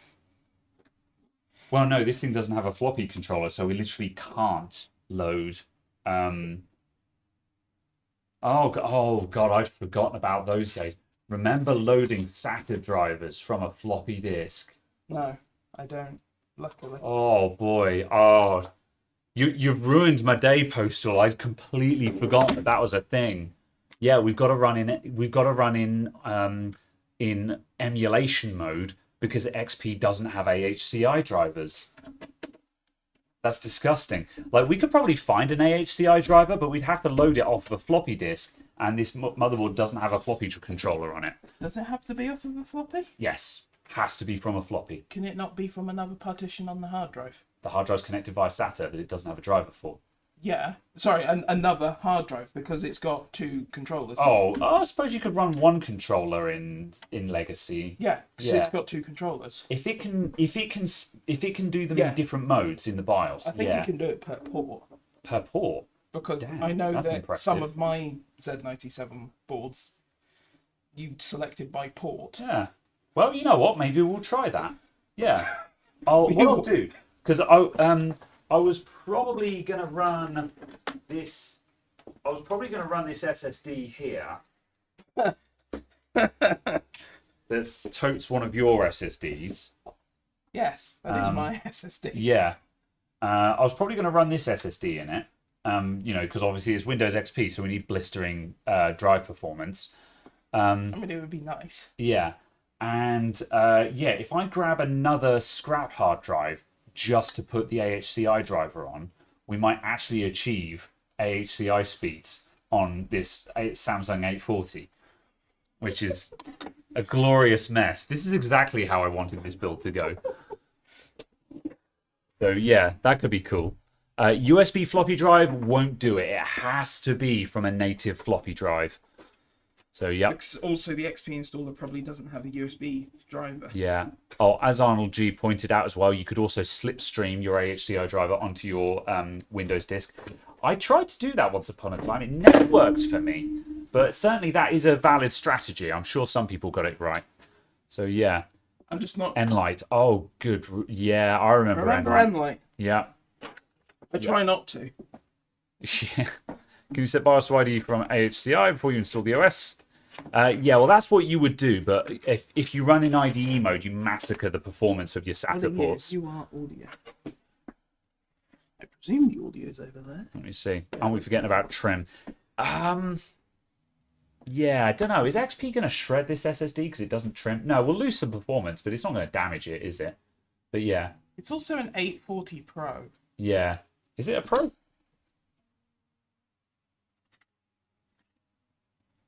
Who cares? Don't know. Yeah, it's also 250. Yeah, it's also a 250 gig SATA SSD. So who cares? It's worth Yeah, like £70. £70. God. As in the replacement for a brand new. Oh, for a drive. brand new one, yes. Yeah, that's what I mean. A brand new drive of equal performance and capacity is Yeah. like £70. That's also horrifying. It will constantly defrag the SSD. XP won't. XP didn't have an auto defrag. Also, you can just disable auto defrag. Yeah. Didn't it? XP didn't have an automatic defrag, did it? I've no idea. But even if it did, Yeah. you just... Fairly certain it didn't. Yeah. So yeah. Old version of Magician should trim it. Do you reckon they would have support all the way back as far as XP though? They might do, I guess. Yeah. Download an ISO with AHCI drive and burn it to USB. I didn't want to do that because I asked in the Discord earlier on. What is this abomination? That was my manual splitters for connecting lots of things up to a couple of ports. So yeah, don't ignore the man behind the curtain. So ignore my manual splitters. It's fine. Hold on. Aha, I can go through here. What is this? That's This. that's a coupler that's soldered at 90 degrees, so I can put 2 plugs into it. So yeah, I needed to connect more fans, and I didn't have any splitters, so I improvised. This is how you get stuff done. Sometimes you got to do what it takes. Where were we? For that crime, you can plug in the front panel. Sure. Okay. I was Oh yeah, that's right. Yeah. Oh wait, no, the front panel's there. Whoops. Yeah. Oh. Postal was saying about USB. I asked in the Discord earlier on, does anyone know if you can install XP from USB? Because back in the XP days, I was still installing from CDs and DVDs. And the answer to that is theoretically it can be done. However, everyone was like sort of, oh, you have to do it a certain way and stuff like that. And I was like, I'm not going to do any of that because I need this to work first time. So we opted for, I opted for a CD. Right. Let's see. What the heck is the layout on this thing? Hard drive LED in the bottom left. Well, the thing I want to know is power switch. What the heck is this layout? it's Asus. Yeah. That's what it is. It's disgusting. Asus are the reason why we don't have just a nice, easy block for the front panel. The thing I want to know is, for cases that come with RGB, why isn't the hard drive activity able to be tied into the RGB? So I can just have the RGB flash with the hard drive activity. Because that would be horrifying. However, I've done similar things before. One of the coolest mods I ever did is on it. There's a 30-second video of it on my personal YouTube, and the video is about 11 years old. And I did a window mod on a DVD drive, so you could see the disc spinning in the drive. Because I was running a small form factor computer, so bookcase style computer that was vertical with a vertical mount DVD drive with a window in it. So you put the disc in, the disc goes in, you see it, and you see the disc spinning inside. Fucking awesome. And I put LEDs in there, and the LEDs were wired to the drive activity light on a NPN transistor. So the LEDs were on, and then when the drive activity light switched on, the LEDs switched off. So it was an inverse activity flash on the drive illumination, and it was spectacular. It was one of the coolest mods I've ever done. It was never really super reliable. It was a bit jank, but for a showpiece, it was heckin' awesome. So yeah, I'm always proud of that one. That's on. Just about, anyway. It doesn't fall off. We're going in on the back on this one. Hang on a sec. I'm going to pull out to a wider angle while we mess around with this, I think. Hang on a sec. We'll be upright momentarily. It's Australia. Actually, should we just face... Yeah, we'll just face cam this for a sec. We don't need the close-up while we're building this. Right, hang on a sec. Let me get this out. Whoop. Teltac remembers that video. Yeah. Did we find the I/O? We did not. Sorry. Sadness. Right. That's got to go on the back of the power supply. Yes. Yep. Is this ambidextrous? No. Which way up are we putting the power supply? Well, it has to go fan side down. I was going to say we're going fan side down on this because we don't have a vented bottom panel. Yeah, that goes like that, and then it'll go in the correct way. Yeah. Yes. Fine. Have you got power supply screws? Power supply screws are standard Imperial ones. I will use different coloured ones now. Hope you realise Deus Ex 1 has a minimum RAM requirement of 64 megabytes. Well, now we're definitely wasting our time. You could fit that in like the level 2 cache of a modern CPU, I think. 3. Yeah, I suppose you'd have to go up to 3, yeah. Level 3 cache. Yeah, I suppose. Level 2 cache only goes up to like 128? No. 640k or something like that for level 2. I don't know. You installed XP from USB recently using the SanDisk. Can't remember how you did it though. Yeah, I wanted something reliable and a DVD is. Oh, actually, you know what? What? We might have problems with the DVD. We're definitely gonna need the DVD drive in legacy mode. So yeah, we'll figure this out. By the way, when you mount up that power supply, we're going to need a SATA chain popping out either here or here, so I can just jury rig a DVD drive for install. Graham, would you and Caradog like a hot dog with your ketchup and mustard? Look, does this look like that's important on this build? However, if you're planning on sending food, sure, send food. Those pins will be bent. What, for the front panel? Yeah, they're fine. It doesn't really matter if they're bent. We're just using noodly boys anyway. What is the motherboard? The motherboard is an Asus Sabertooth Z97. Let's see. Can you play Mobile Legends? Maybe. 8600 GTS was fire at the time. Yeah. Are we going for a classic installation from CD? That's the plan. Does the motherboard support network booting? Probably, but that's something that I've never actually attempted or looked into. We are not PXE booting. Yeah.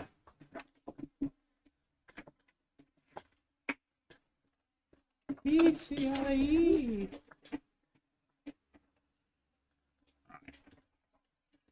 Two screws in the back will do. It's not going to fall out.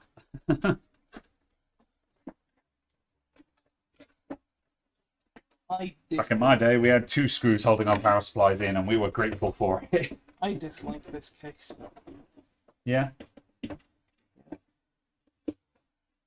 These shroud things are stupid. Oh yeah, I mean you'll find that about all modern cases. In that case, Yeah. no pun intended. Also, why are these a thing? Go away. Oh, Stop combo being a connectors. thing. Yeah.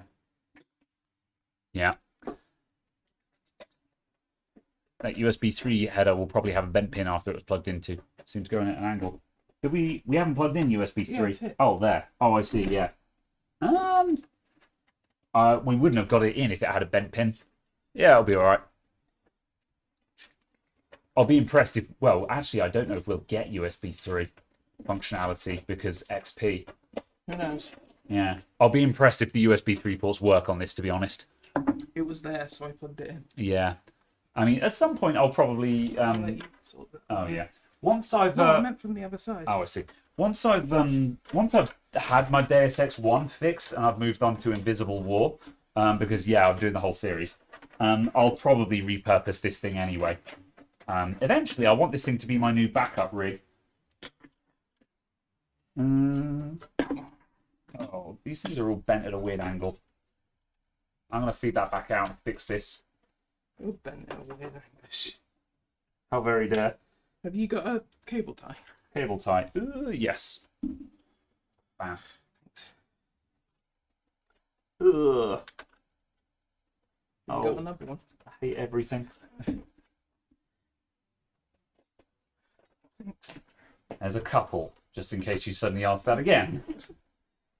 I'm not doing that. I'm not doing it.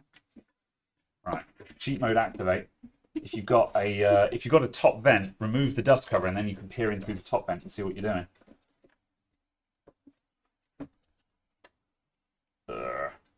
Right. We're going into try-hard mode for a sec while we fit cables. Oh my word, get in there.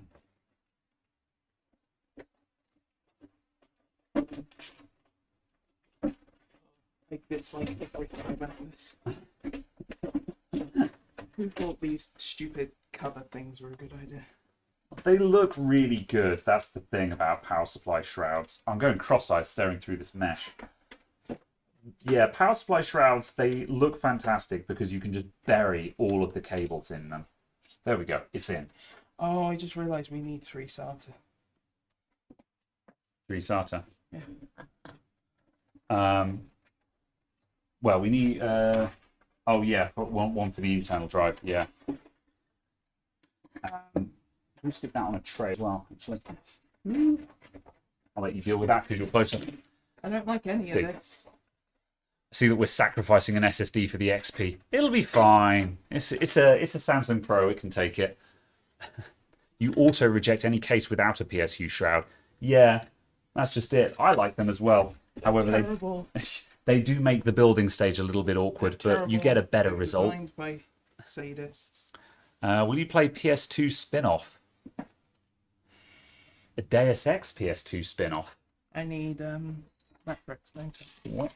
You do. Beans. Use easy to boot. No, we're going from a CD. I can't be asked to mess around with USB and go, I don't know what's not working. So yeah. On a serious note, as it's your own business, do you stress about general business-related things, or am I pretty laid back?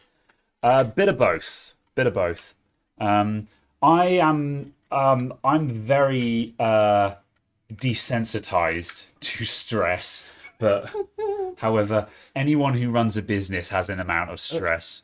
So yeah, that will always be a bit of a thing. What would be the best budget gaming platform for today's titles? Would you spec cut it? No. Only because it's a 6950. Yeah, I mean I wouldn't use this for modern day gaming. I don't know if a 6950 has Windows 10 drivers. It probably does in the legacy stack. So no. Yeah, I guess. Well, that legacy stack is probably just Windows 7 drivers. Yeah. That's the only thing I'd want to move slightly more modern is the graphics. The graphics card, yeah. Everything. The CPU is still not too shabby. Yeah. That'd be fine. Yeah, you could absolutely game my modern system on this. Yeah. I mean, you could stick a 1070 in this and it'd be great. So yeah, that's not too bad, I suppose. For modern computers, if you were building from scratch, I would on a budget. Well, yeah, no, you just go Ryzen. A520 motherboard with a 3600. I was tempted to say like Intel 11400, or but an Intel 11400 on a B560 board. Yeah, those are the two options, really. Yeah, that's the thing though. If you go AMD and you go AM4, you've just got all of that headroom to put a big ass CPU in it later on. But why do you need to? Well, just later on, you might suddenly go, I've got more money now. I can afford to put a bigger CPU in this system. Yeah. You know. I guess, but it's just kind of a case where it's not overly worth it. Yeah. Go all out, drop a 3090 in it. Well, I think we've only got the 3070 box. Reminder, you need to take that 3070 box away with you. Yes, indeed. No, I don't have it. I thought I might have a 3090 box lying around. But... Have you got flat SATA? Flat SATA. Let me find some flat SATA. SATA or SATA? That's a question for the ages, isn't it? Again, we'll need 3 of them. Yeah. I've got bags of SATA cables and I can't see any of them in a moment of need.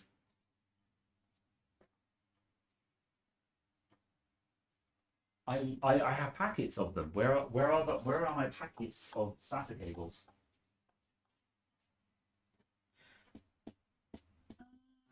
Can we get a 90-degree one onto the motherboard? Just so yeah, that's fine. But okay, let's start with that, just so you can get one of them plugged in. We'll still need 3 of them. Yeah. We'll steal these ones. I'm basically not using this this rig at the moment. That'll do. Right. Whoop. More SATA cables.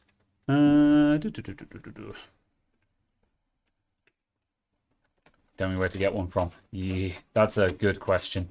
Although I'm going to say you've got a 3090, haven't you? If you join the Admin IT Discord, we have RTX 30 series graphics cards on sale, courtesy of this chat. They're available for postage to the UK or collection for reasonable prices as well. I might add as well. I'm going to have to side cut them off because I did them too tight. Oh, good job. Because I forgot we needed 3. Okay. Better side cutters. SATA if you're normal, SATA if you live and die by the PG Tips Gold. Depends if you're in Bath or Bath. It depends, doesn't it? Yeah. Are we talking about, a bathroom installation, or are we talking about the city? Wait, a bathroom installation or the city of Bath? I'm moving on from this conversation. Inventor Gaming. This conversation. I haven't. Inventor Gaming says, I've got a Cooler Master 650-80 bronze and a GTX 660. Don't know anything about PCs. You're a bit worried if it won't handle it. Nah, 660, you'll be fine. Some of the Cooler Master power supplies are a bit... however, at face value, 650 watts and a 1660, you'll be fine. Assuming it's actually giving you anything close to that. Yeah, it'll be fine. As long as the power supply isn't literally faulty. So, yeah. However, for face value, I would not be concerned. As long as, yeah. Like I said, the Cooler Master power supplies are not the best. They have mixed reviews depending on the models. But that's a reliability factor, not a spec factor. I would not be worried about that at all, personally. I didn't even know that PG Tips Gold was a thing. But apparently it is.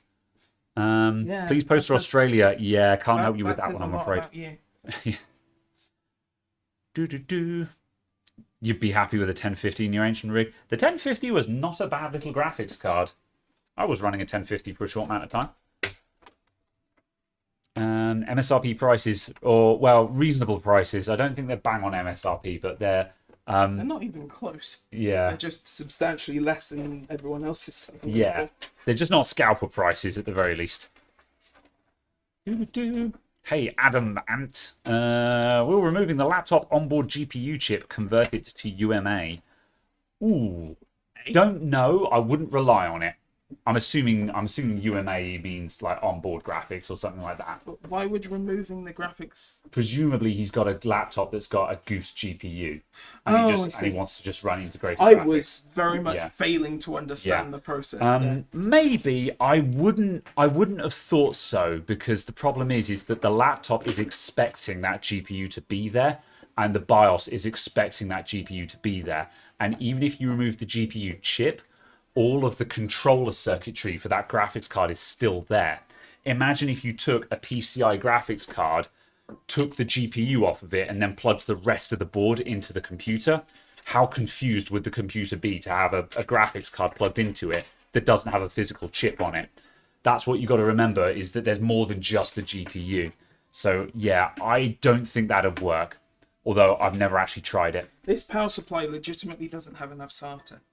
Really? It doesn't have 3 SATA connectors? Yeah, but then also there's RGB. Oh, yeah. Oh, we've got to sacrifice the RGB. Man. Now how will anyone know that it's a gaming PC? That's fine. We'll leave the RGB disconnected. Well, we can plug that in once we've finished messing around with the DVD drive and stuff like that. That comes later. This power supply is terrible for an actual normal PC build. Did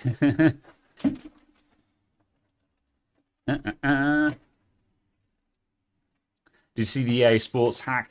I have not looked into it. I saw the headline for it, and I was just like, ha, ha, ha, ha. I can think of no one more deserving than EA. So that's hilarious, and I love everything about it. The thing for it, for me, is the fact that none of it was customer data. It was all source code for games. Yeah. Apparently. Yeah. So I'm like, I do not care. It sounds like a very ethical hacker, and because none of it was customer data, it sounds like just a matter of, are you making coffee? Yes. Okay. It sounds very much like a case of we are completely free to laugh at them and gloat at their misfortune. I hope they have to pay a lot of money to deal with this. Will a 30 series GPU work with a B450 motherboard? Absolutely. I wouldn't be worried about a B450 motherboard with a 30 series graphics card. That should be absolutely fine. The motherboard, the chipset on your motherboard, the only thing you've got to be worried about that is just whether it supports the CPU you're running. Because if you have a cheap B450 motherboard, then it might have a bad VRM setup for CPU support. But the graphics card is basically graphics card and motherboard have almost no relation to each other. The motherboard and the CPU, you kind of want to pair them up well, but motherboard and graphics card, I wouldn't be worried at all. So yeah, I would have no concerns about that.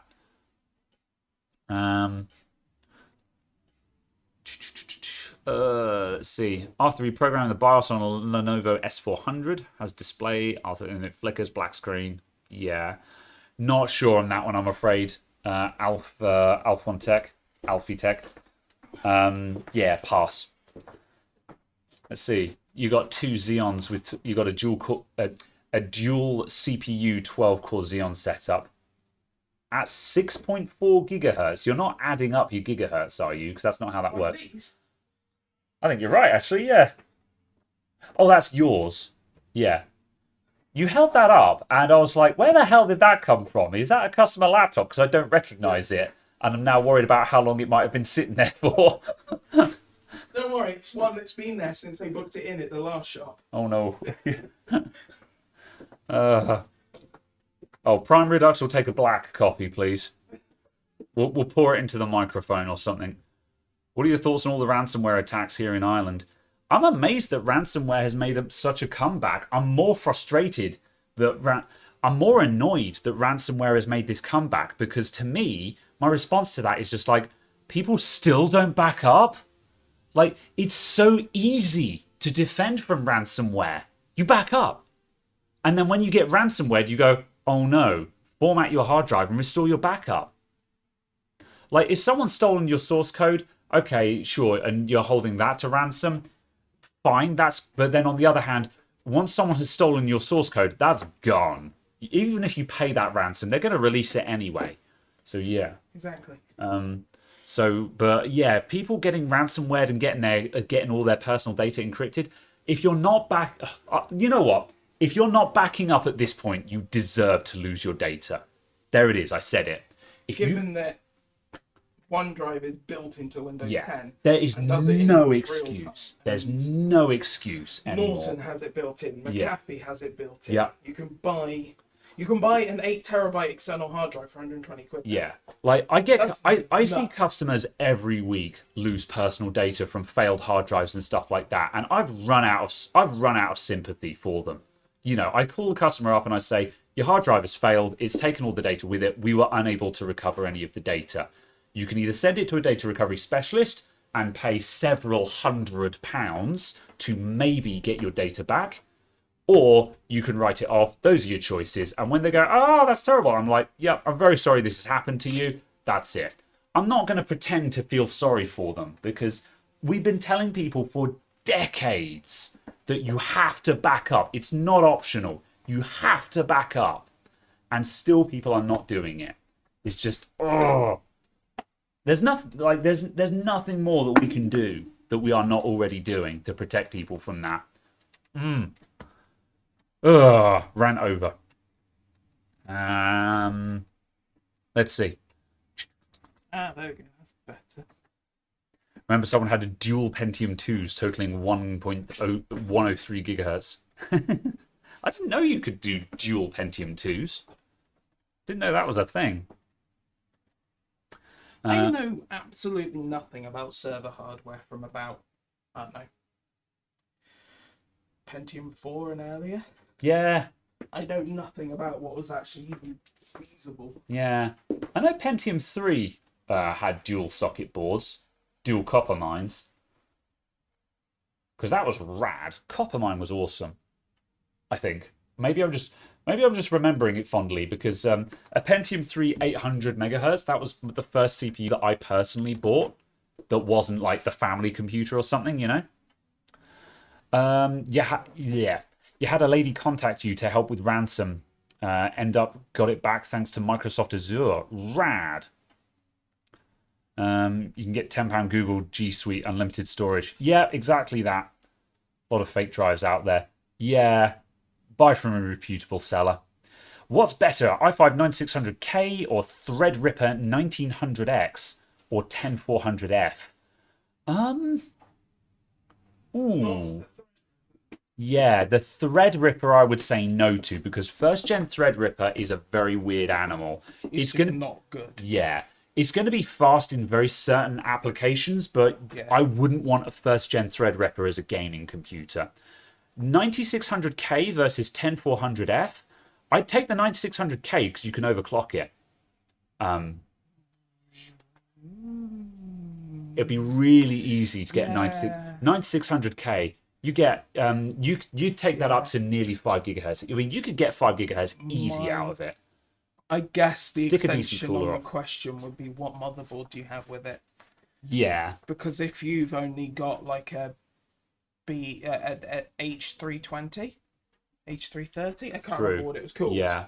For the 9600K. Yeah. It's not worth it. Yeah. On the other hand, though, I mean, the 10400, that's only one generation up from the 9600K. That's still like 10%. Yeah, 9600K, even at stock speed, is going to have legs on it, though, with the clock speed, isn't it? I don't know. Actually, it would be it very might much be. a case Yeah. of actually definitely Yeah. benchmarks required. Yeah. If you got a decent motherboard, I would take the 9600K and I'd overclock the balls off of it. Yeah. Like, as I say, Absolutely. a casual overclock with a peasant tier overclock, you'll get 5.6. Sorry, a casual overclock, you'll get 4.7 all core, and with a bit Isn't of that basically what you did? yeah. I was running an 8600K at 4.8 all core, and that was just a casual overclock. The CPU could have done 5 gigahertz, but I needed to put like 1.4 volts into it to get to 5 gigahertz. And I'm like, it could do it. I could run my benchmarks and get my gloat numbers, but I wouldn't run 1.4 volts on a daily. I had the cooling for it, but it's just uncomfortable, you know? So yeah.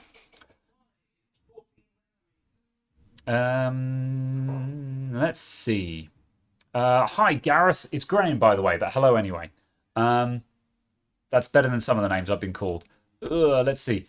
When you repair a PC that's been infected with malware, how do you make sure it doesn't spread onto your own network? I don't connect a computer to the internet in my shop until I've done. Thank you very much. Until I've done an initial look at it, and if I'm working on a computer and it's got loads of viruses and stuff like that, I will do offline virus scans on it. So I'll stick Malwarebytes anti-malware and Hitman Pro onto a flash drive, plug that in, and do those scans to take care of the worst of it. Yeah. And then once I've knocked the worst of it off, then I'll connect it to the internet and updates and do the rest of it. And at that point, it's like malware that jumps from computer to computer on a local network, in my experience, is really, really rare. Yeah. So it's not something that I really worry about. As I say, I do my initial scans offline just because I can. Yeah. And also, a lot of malware tends to be less active when the computer isn't connected to the internet, because a lot of malware wants to send information or download more stuff. And if there's no internet connection, then it will just do nothing. So sitting offline will often just keep the dog asleep. And then you can do your cleanups or just take care of the worst of it, then go online and do the rest of it. That's my general strategy for that. Yeah, and the important thing to have with that will be to have a USB pen drive or something, so obviously you can copy files onto it easily. And if you want to, you can start messing around with having a read-only memory stick and stuff like that. But obviously, the thing you could do, which is a simpler option to that, is copy all the files onto it, then just format it. Yeah, pretty much. Yeah. But yeah, there's lots of other things you can get as well. Gerald from Adamant IT. Gerald, yeah, I wish. Instead, move out the way, Gerald to Riviera. It's time for Gerald of Dorset. You know, that's the Chinese knockoff version, being released tomorrow in Hong Kong. Oh no! Oh boy! Oh, let's move on very rapidly. Yes. Right, Noldy, where's mine? Sugar's Milky Nescafe. Absolutely not nulled out. You're banned forever. Let's see. Rumor of Windows 11. We discussed this earlier on. I think the very short take of that is more to be found out soon. Yeah, more to be found out soon. We don't know what it's going to look like or what it is. There's a Yep, 24th of June. There's a conference on the Keynote. 24th of June. Yeah, the Keynote. So we'll know more then. But yes, it's interesting. Who knows? Yeah. We'll see. I haven't plugged any of this spaghetti in. That's fine. Just stuff that in the bottom for now. However, I have plugged in the fan. Yeah. Yeah, I'll hook up the RGB later on because we don't have power for the RGB at the moment. Are we ready to try and turn this thing on? I found one. Because there was a multi-chain. So right. Oh, okay, so we've got power to the RGB. Yes. In that case, I will actually. Oh, that's power that to is the the power for okay. the RGB. Right. I'm gonna. What am I doing with the RGB? We don't actually need to do anything else with that for now. Those are just for plugging in extra fans and stuff like that. I'm just going to tape all of that off, and we'll get the ground effect light and the RGB strip, which is basically all there is in this anyway. All of those other connectors are for RGB fans. Ugh. So I'm just going to masking tape those connectors just so they don't short against anything for now. In a real build, I would cable tidy all this properly, but who cares? This is quite the unhappy fan header. Go. And we'll tuck that away. And what's an unhappy fan header? This one. It is somewhat bent out of shape. Ah. Is it resolvable? With a little bit of force. Yeah. It's broad.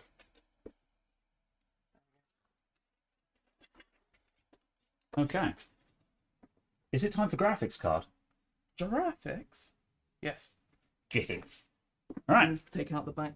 Here's my rad rattle canned 6950. Special edition white. It's the Mark S. Oh my. Oh, I remember reviewing this case. The hole at the back here isn't big enough to get a graphics card in easily. Do you think they intentionally called it the Mark S to make it sound like Mark S? Marquise. But yes, exactly. Probably like S for snow or something like that. That sounds like a level in a Call of Duty game. What, the Mark S? No, the S for snow. Given that there's a level called SSDD. Ah, magnets. How they work. There we go. Graphics. Right, let's get a heckin' camera on this because this is starting to look rad. Bam. And bam. Whoop. There we go. This is how this is looking so far. That's looking kind of cool. It's all white and stuff. Right.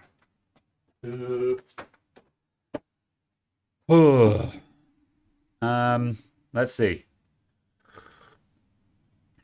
That dab emote is amazing and awful in equal measure. Let's see. Talk about Microsoft 11 again. Yeah. Do you have a monitor? First stream you caught live. Great to see you both facing on the same camera. Rad. Thank you very much, Seeger. I'm going to say Seeger because I don't know how to pronounce the rest of it. However, that's Icelandic because it looks a lot like Sigur Rós, who is or Sigur Rós, I think it's pronounced, who is an absolutely astonishingly good Icelandic post-rock band. Okay. Königsegg. Are you just saying a random Icelandic word that you know, which is Königsegg? Königsegg. Königsegg. Okay. Welcome to the stream, dude. Lovely to have you here. Sorry, we're two idiots. Good day. Please, which is better, blowing air through your CPU radiator or sucking air through it? You're confused as to how to place your CPU radiator fans. So when you say CPU radiator, do you mean you've got an air cooler like this, or have you got a water cooler with an actual radiator that's mounted at the front or the top? Generally speaking, in my experience, the modern meta is to blow through the radiator because most modern fans are geared for static pressure and they will build the pressure to push through the radiator. I do that, so they are pulling through here because it's easier to just peel the dust off here without having to pull the fans off to then get the dust off of that side, which is covered up by the fans. I don't think there's a lot of difference in terms of performance, No. but to that extent, that method of pulling through to get an easier cleaning surface is valid. Yeah, exactly. So yeah, for me, And then again, the same for the front. yeah, The same on the front. As a case of, I don't have them like that because that would be blowing into this. So I'd Yeah. have to remove the fans to actually cool it. yeah, you put I'll the fans do on the back. that, and then have this mounted so I can access the front straight through the case. Yeah. So like, I mean, really, I tend to go for whichever is more aesthetically pleasing because I don't think it actually makes any real difference IRL. so it's a case of, if it were this case, I would actually have the radiator so I could just pull the stuff off of the front here Yeah. and then have the fans behind it. Yeah, that's I fair. also wouldn't use this case with a front mounted rad. Yeah. Yeah. I mean, technically, with this case, you're supposed to side mount your rad there. Yes. Yeah. I have gained a screwdriver. Hello. Absolutely correct. But I can call you Ziggy. Well, welcome on in, Ziggy. Oh. Could you stop picking up magnets? Oh, that's the dust cover. Cool. I'm gonna plug in the graphics card because I'm hectic like that. What on earth is this thing doing? It feels like it's made out of paper. There is zero weight to this entire thing. Yeah. Where are the side cutters? Oh, they're under the case. Yep. Also, that's going over there now. That's the fan that was here. Yeah. Do you want it over there or do you want it with those ones? Oh, it's fine. It's there now. Okay. Clear up later. Right. What was that? It was a zip tie. See? You could have just left it there and then not wounded yourself bending down to pick it up. I'm trying to line up the 8 pins on this and it's a heckin' 6 pin. Right. Uno. 2. Right. Put that there. That'll do. Watching this using a 4770K? 4770? Well, actually, a 4770, it'll be a K, won't it? As far as I'm aware. Probably. Either way. 10 gig RAM, playing Valorant. Nice. Oh, I dislike Valorant. I don't know anything about Valorant. I don't even know what kind of game it is. Installs a kernel level thing that breaks virtualization. Ew. So if you have Valorant installed, you cannot have any virtual machines run on the same machine. Ew. That's gross. So I'm like, so in other words, it's useless to me. Yeah. Also, where do you put all the screws? Oh, over there. Yeah. Oh my lord. Oh, your lord. Right. Are we ready to turn this thing on? I think we are. I need to grab a we need another right, we need a SATA We need to check the SATA ports first. Yeah. We need a screen. I'm kind of thinking screw AHCI and we just legacy it because like yes indeed, but yeah, either way we need to right, I'm going to plug in that. That's going to be our DVD drive, our daughter drive, and I need a DVD drive.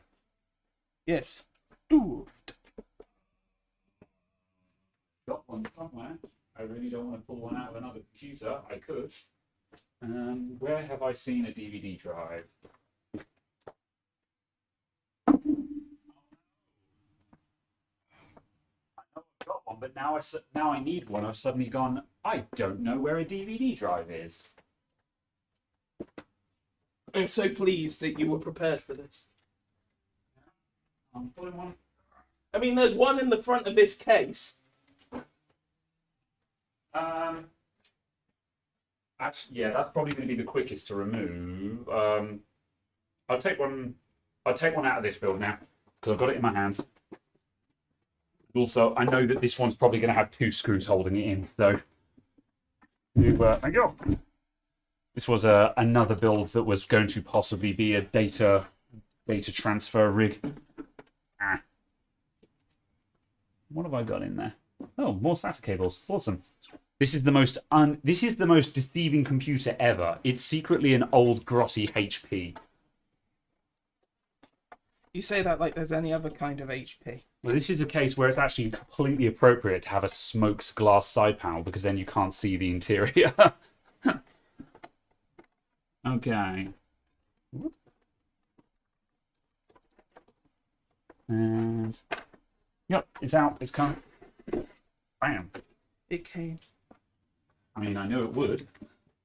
All right. We need a tactical box. What for? To drive on top of. For? Because 90-degree connector. Yeah, okay, that's kind of working. Yeah, fine. What for? Oh, that'll do, yeah. Right, are we going to HDMI capture or should I grab a screen? A screen would be preferable. At least from my perspective. Yeah. So I'd rather not have a day's worth of input lag. What are you saying about my capture cards? That they are price conscious. HDMI.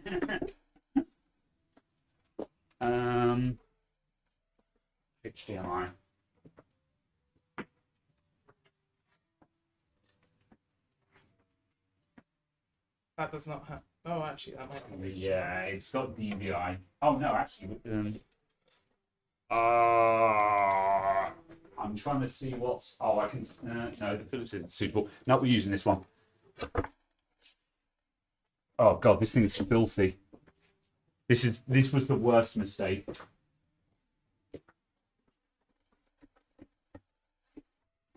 This has been sitting in the back room of the old shop for too long.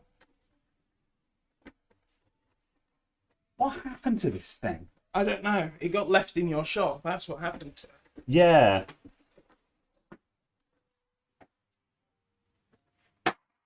Oh. I'm picking a different monitor. I'm going to grab a monitor that I know is going to work first time.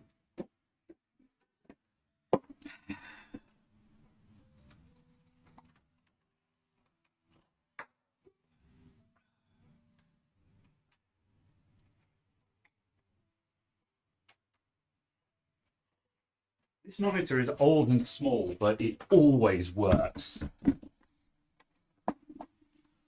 Right. Let's just oh no, we'll do this because then we'll have a. Intel is white or black keyboard. The black one, but don't use that one because the K letter on it has failed. So use that one.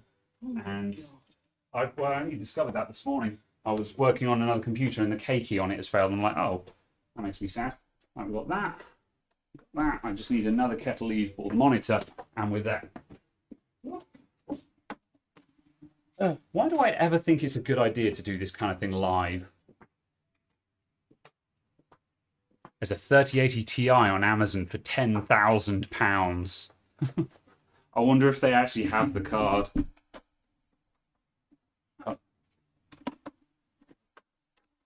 Ugh. Right. Are we gonna? We're not gonna have any issues with HDMI on Windows XP, are we? I don't know. Let's find out. Yeah. Sure. Right. There's that. That's plugged in. Right. Keyboard, mouse, monitor, I power. have realised the minor problem of writing the CD key on the CD. Oh, you can eject the CD at the point where you need to put in the number. This was an old trick that I used to use. Right, we're going for that one. Yeah, okay. Is that 32-bit? That's the only edition of Home that existed. Oh, fair enough. It was Pro 64-bit Yeah. and Pro I RGB. think- It's RGBing, everyone. Look at that.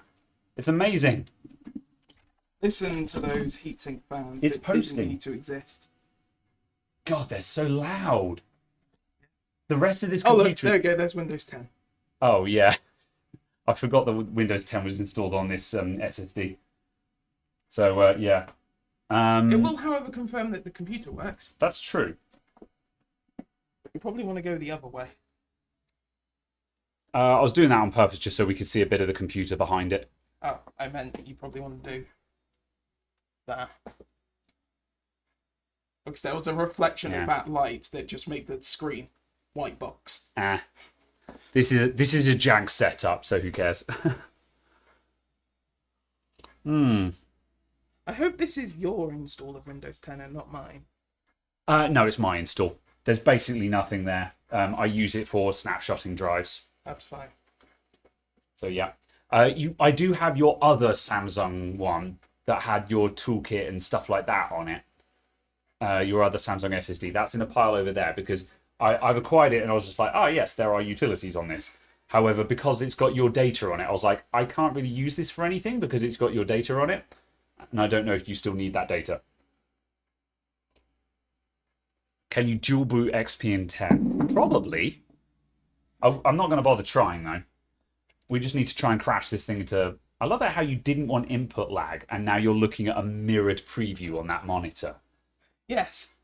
So, right. Because I was seeing how good you could see this on there. Oh, right, yeah. And then I was just going to go... Yeah. Oh, no. Hold on. Yeah, you just want to restart and spam into things. UEFI.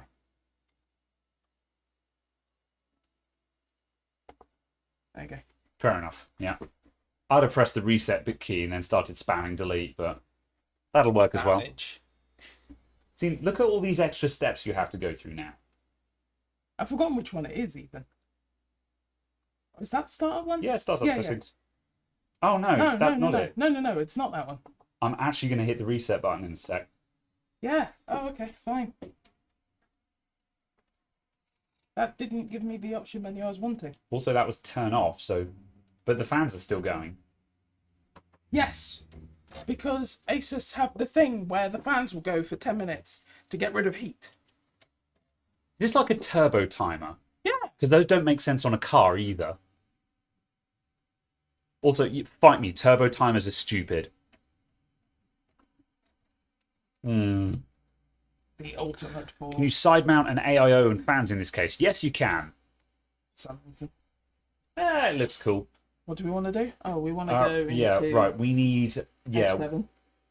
F7. God, this thing actually has a fairly modern BIOS on it. Yeah, don't forget we updated it. Yeah, I remember we updated it. I just forgotten how modern the BIOS on this looks after an update.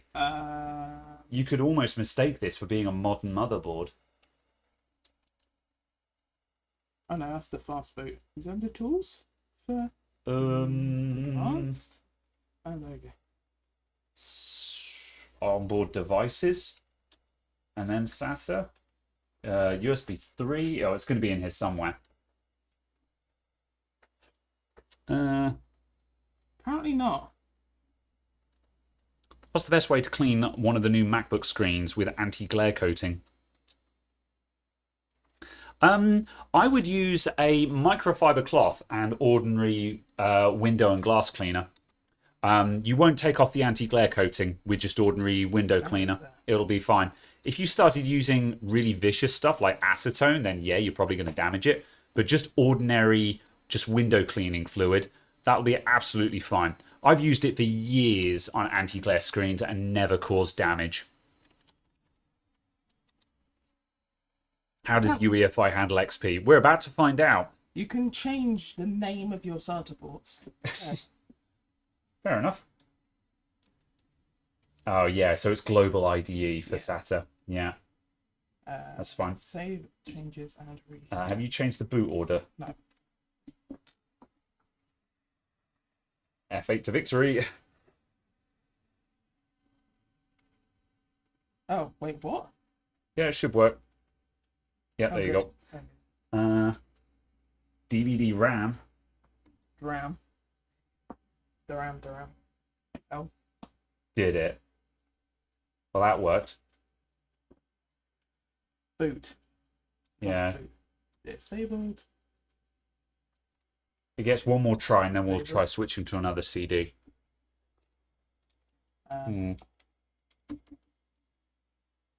Asus BIOS hasn't changed much. It's the opposite, Night Fusion. This has just been heavily updated. That's UEFI. No, I want just SATA. There you go. And that's just SATA. Save changes and reset. Oh, CSM compatibility. That's Yeah. what we need. Yeah. Yeah. Good shout. I knew there was something we were missing, but my brain has turned to mush. So... Yeah, press any key to boot from CD. Yeah, it starts. Yeah, look at that. Oh, Press F6 if you need to install a third-party SCSI. Yeah, now we're having fun. Now we're cruising, everyone. You need to plug in sound. We're never going to get that music. It's not going to have sound drivers on boot. It's not going to have sound drivers on boot. I know exactly what you're gunning at, and that would be heckin' awesome, but it's not going to work. Why? It's got a plug-and-play driver. It's got E1394, sorry, 1394. Yes. Oh, look, see, it's got an Intel via via ID. Back when they were irrelevant. Oh, hang on a sec. I've got to kick some people out. Look. Hello, sorry, we're closed at the moment. I just forgot to drop the latch. Do you have any chance of self-charging cables for phones? Do you? No, probably not. Tesco? Yeah. Oh, right. Thank you. I mean, it is still going from a CD, so it will take a while.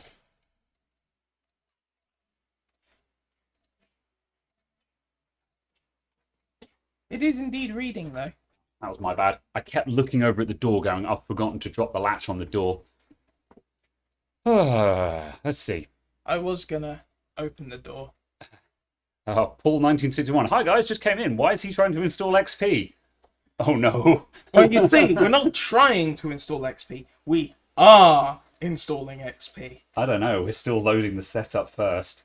Yeah? Like we got a long way to go yet. I'm more just. My current thought is just. How oh my long is god! this How drive? implying that is our limiting factor. No, here. no. It's more of a case of just how old is this drive? Pretty hecking old, I think. Oh, it's only 2011. It's not that old. No, that's not awful. But It's yeah, only 10 years old. I'd forgotten how slow optical media was. Because I remember that was the biggest reason why I shifted because I installed Windows 7 from DVD to the bitter end. And then well, not to the bitter end, but For a long time. Yeah. Oh, I was oh dear. Oh, is that game over? Oh With dear. blue screening. The BIOS in this system is not fully ACPI compliant. Oh, we're screwed, aren't we? It doesn't support the BIOS. What? Yeah. Oh, I also can't control or delete out of it. ACPI settings. Yeah. No, I think we're toast. Our only other, I mean, yeah. Does Windows 7 support the ancient DirectX stuff? Because we could put Windows 7 on it. Where's the Install 10 and VM it. I don't want to VM it. Because gaming on a VM sucks. Starter stuff, yeah. Told you, drivers. This is, yeah, I was thinking of different kinds of drivers.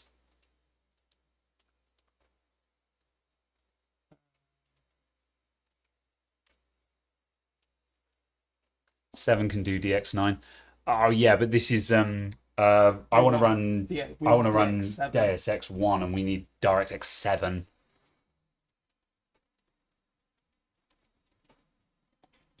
Use a legacy Mobo. Yeah, that would have been the sensible thing. Could revert the BIOS to an old one. It's still going to be a UEFI BIOS though. I think that's the issue. Or, yeah. It says none of the.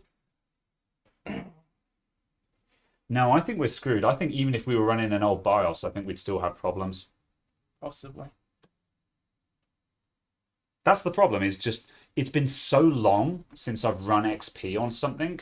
It's been so long since I've run XP on a custom build computer that I've entirely forgotten what kind of hardware you would run it on. I mean, I've got older stuff than this, so the XP build is not dead. I wanted to build up this hardware just because it was cool, and I wanted to build up a white PC that would look cool. And, you know, we've kind of achieved that goal. Minus a couple of sketchy edges that we'll tidy up later on. But yeah. However, I don't think this ain't going to take XP, is it? I don't know. Try an older BIOS. I'm not. Right, that's. I mean, if it was mission critical, then yeah, going to an older BIOS would probably be a good plan. But whoops, I don't know if I actually want to do that on stream. I'm more inclined to be like, oh, well, we built a computer and we talked about tech, which is the objective of the show. And this LED strip needs to be restuck. It lives there now. CVSM, or CSM at the bottom. That's CSM, though. That's just for boot options, isn't it? Launch CSM enabled. Yeah. Yeah, it is on enabled. Legacy and Opera 1. Presumably it was on both previously. Yeah. Yeah, I would have thought if it was going to work, it would have worked. Oh, that might do it. OS type, yeah. Should we give it one more spin? Yeah. And also, let's just give it a spin with my disk. Yeah, just in because yours case. is an SP2 disc. Yeah, this should be Service Pack 2. So we've got half a chance that it actually... apparently it's a Service Pack 3 one.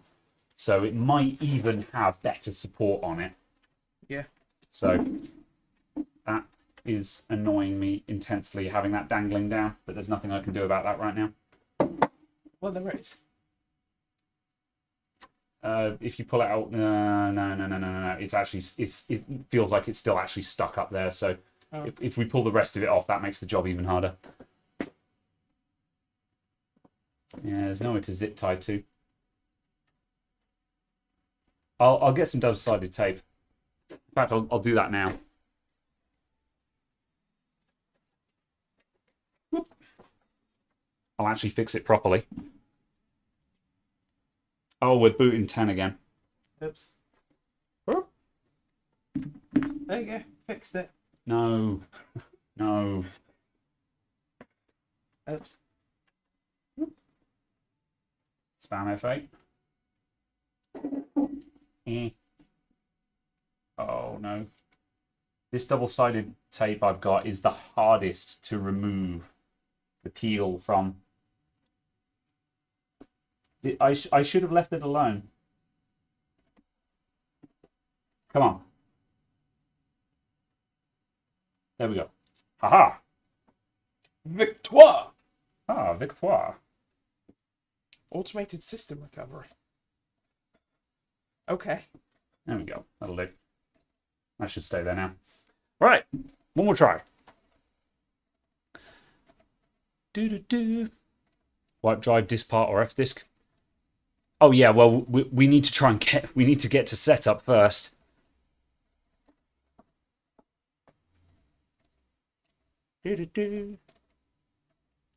What protocol are we using for the hard drive? Legacy. Yeah. It's called IDE. Yeah, it's known as IDE or Legacy mode, which is parallel ATA. PATA. Or ATA 133 it would be, wouldn't it? Yeah. Yeah, ATA 133. Yeah. ATA 133 mode, Was I there guess. a 166? You missed a super chat with a suggestion. Oh. Did we? Oh, yeah. That didn't pop up along the top. Oh, well. Night Fusion with the 2 quid. Disable fast boot. Then SATA controls the Legacy. We did that about half an hour ago. But thanks, Night Fusion. Yeah, we're already in Legacy.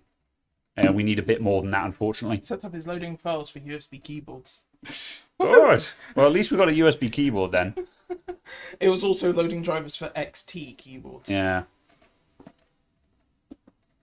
Yeah, we're already on IDE mode. Don't worry about it, Ziggy. Could you boot from USB to bypass it? That's not the problem. But if we built up a super Windows XP installer that was on USB, then we would also slipstream in additional stuff with that, which might also fix this problem. The issue is that I was trying to keep things really basic on a method that was just a surefire way. So I was just like, I'm not going to mess around with USB. I'm not going to mess around with super slipstreamed editions that may or may not work. Yeah. Wah. I'm just going to get a CD and a DVD drive. However, the issue here is that this board is too new for XP, or at least the BIOS on it is. I think we're screwed, aren't we? Oh well. Whatever. Yeah. Yeah, okay. We could put Windows 7 on it, but I don't think that really achieves what I was setting out to do. Not particularly. No. It doesn't help. No. So, yeah. Yeah. No, I think I'm going to abandon this method. The hardware is the motherboard is too new for XP. I needed to pick an older computer. I just wanted to pick this stuff because I wanted to build this motherboard up into something anyway. Yeah. So, Exactly. because like as I say, like if I was serious, I should have used this build. Ugh. I should Yeah. have used this old thing because this is second gen Intel, and it doesn't have a UEFI BIOS. It's going to be older. Yeah, It's gonna be that has a older. legacy BIOS in it, which immediately and I think it's got an IDE controller. No, it doesn't, but still, Yeah. that one would have been a far better choice. But I wanted to build up that saber-tooth motherboard because it's cool. But on that note, we built a kind of cool computer, and a bit of fettling with the wires and stuff like that, and that'll look rad. And Yeah. I'm going to keep this thing built up, and I'm just going to well, what we'll do, we'll turn this off for now because I think we're rooted, aren't we? I'll let you read the thing. Oh yeah, you can disable ACPI, can't you? Some BIOS have ACPI version change. Yeah. But you can disable ACPI, so I just want to see. Oh, I mean, I guess. And yeah, we can just have it's now safe to turn off your computer. Yeah. That'd be interesting. Yeah. Yeah. Did you just do that, or have you just missed boot? Because I think we're... You need to hit apparently F7 when it prompts you to install the.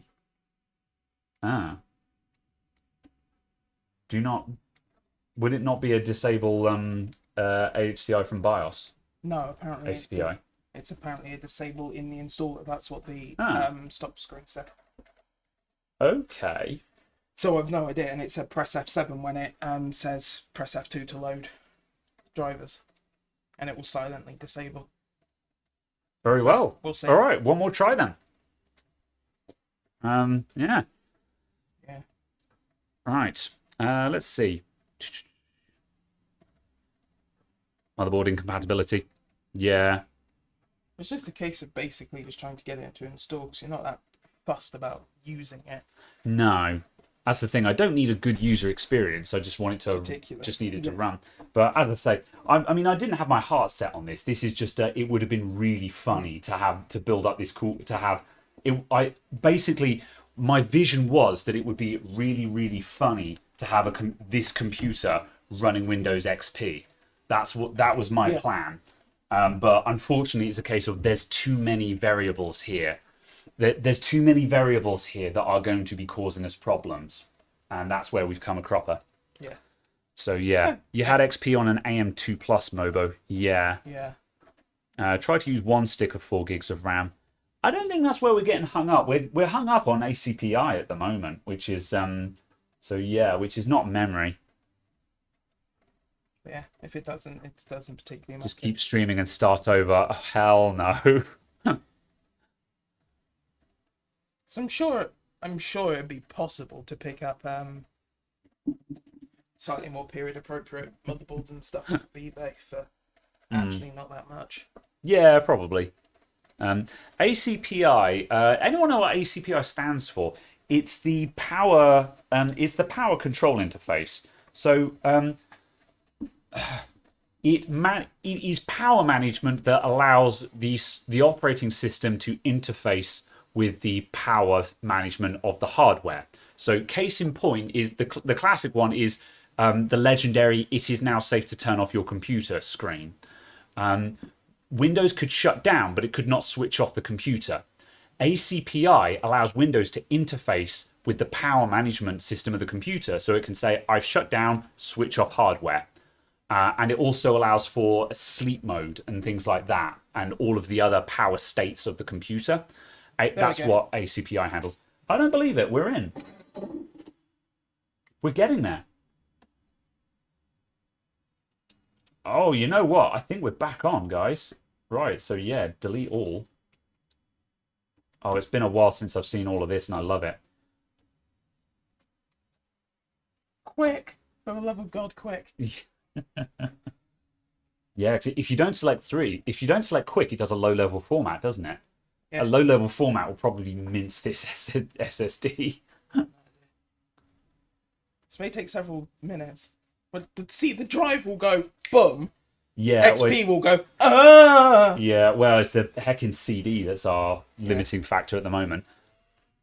Oh, there we go. Now it's getting up to speed.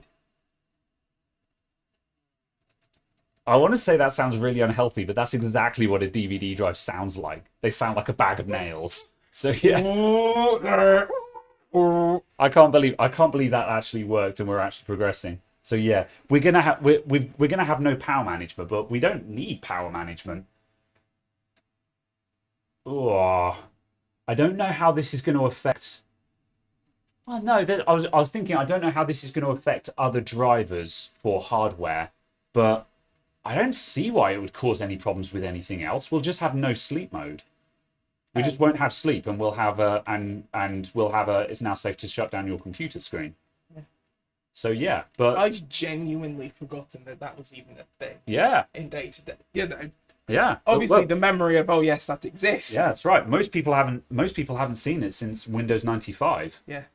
Yeah, because 98 brought in AC. 95 supported ACPI, I think. Did it? However, by the time we were in Windows 98, everyone had ACPI computers by then, because ATX was out by that point. Most people running Windows 95 were probably on an AT system, like a Pentium 1. However, by the time 98 came around, everyone was running Pentium 2s and newer, all of which would have ACPI.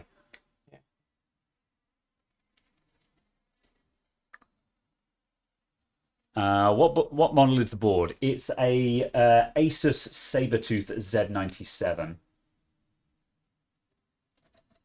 Just don't need power management, just suffocate it with a pillow. Oh no. No more dreams now, only tears. Snappy driver installer should be able to find all the driver things. Yeah. Automatic driver updaters. Is Snappy it's an driver open source one. Isn't it an open source one? Yeah. Okay. Yeah. Postal pinged me a link for it. Yeah. All right. Maybe. Yeah. I might forgive you then. Any kind of automatic driver updater software, in my experience, is trash malware. I dislike them intensely. So I was ready to hate. Is that the XPG Battle Cruiser? This is the XPG Invader. Which is probably the same thing. Yeah, the Battle Cruiser probably is the same thing with a different front panel on it. It's a kind of a rad case. I'm kind of glad to get this out. As I say, I just had it in my head that it was an airflow case and I was going to put LED fans in it. I mean, we still could for the lols, but nah. Okay. That's not how that works. I mean, it kind of does, but whatever. Have we got the back panel on this? We have, yeah. I wish we had... It's a shame this bench isn't wider and we can't have the monitor and the PC at the same time. We put that there and you can move that around a bit. Can we have them both in shot? There we go, that's kind of cool. You can pull in, obviously, tighter on the monitor side if you wanted. Yeah, I don't think anyone needs to actually see the writing on it. If it comes up with anything interesting, we'll read it out. Hey, Ziggy with the channel membership. Thank you very much. No ACPI can definitely cause problems with the graphics drivers. I was kind of afraid of that. Yeah. What's up, Pianov? How's it going? We will see what happens.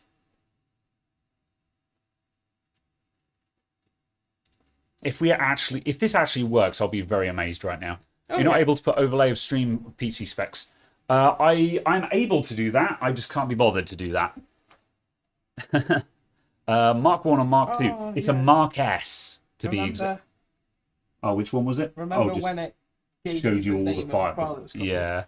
Is this I can't remember which rev this is. Yeah. And the serial number's covered up by the Yeah. Let's see what we get when we get.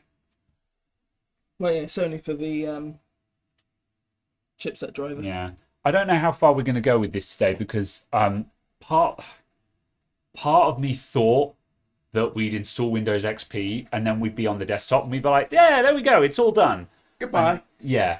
But now the other part of me is remembering that this is Windows XP and it's not going to know, like, it's not even that we're using a motherboard that shouldn't be running XP, but Windows XP didn't know what anything is.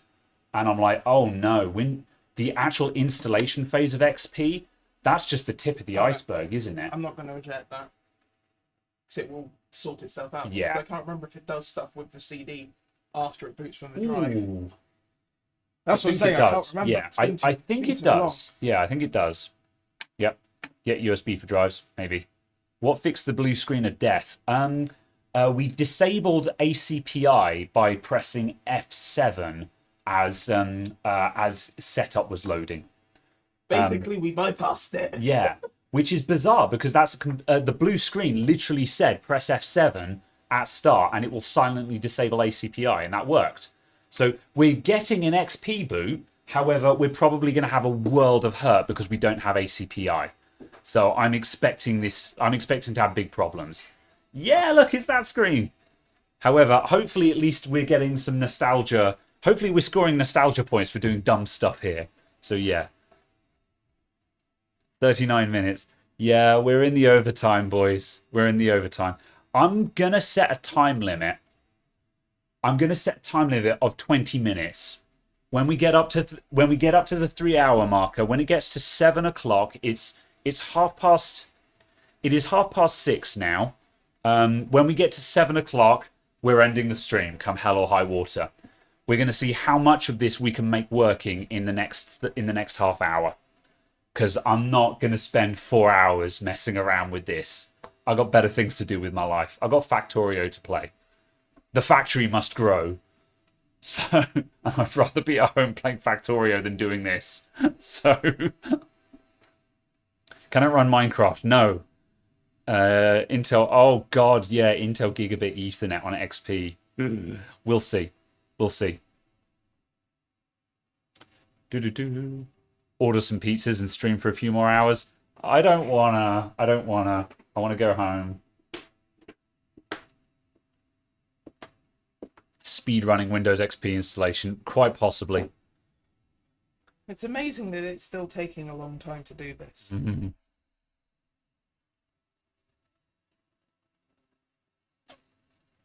I mean, luckily, at least we've got the horsepower that it gets through the processing part of it very quickly. Yeah, but it's just interesting. It still takes a lot of time to do it. Yeah. Yeah. Okay, right. Your computer will be faster. Are we going to have... Right, what do we need? We need Ethernet. Ethernet is top priority because that is the easiest thing to get working. I'm actually tempted to go and burn the Ethernet drivers to a CD.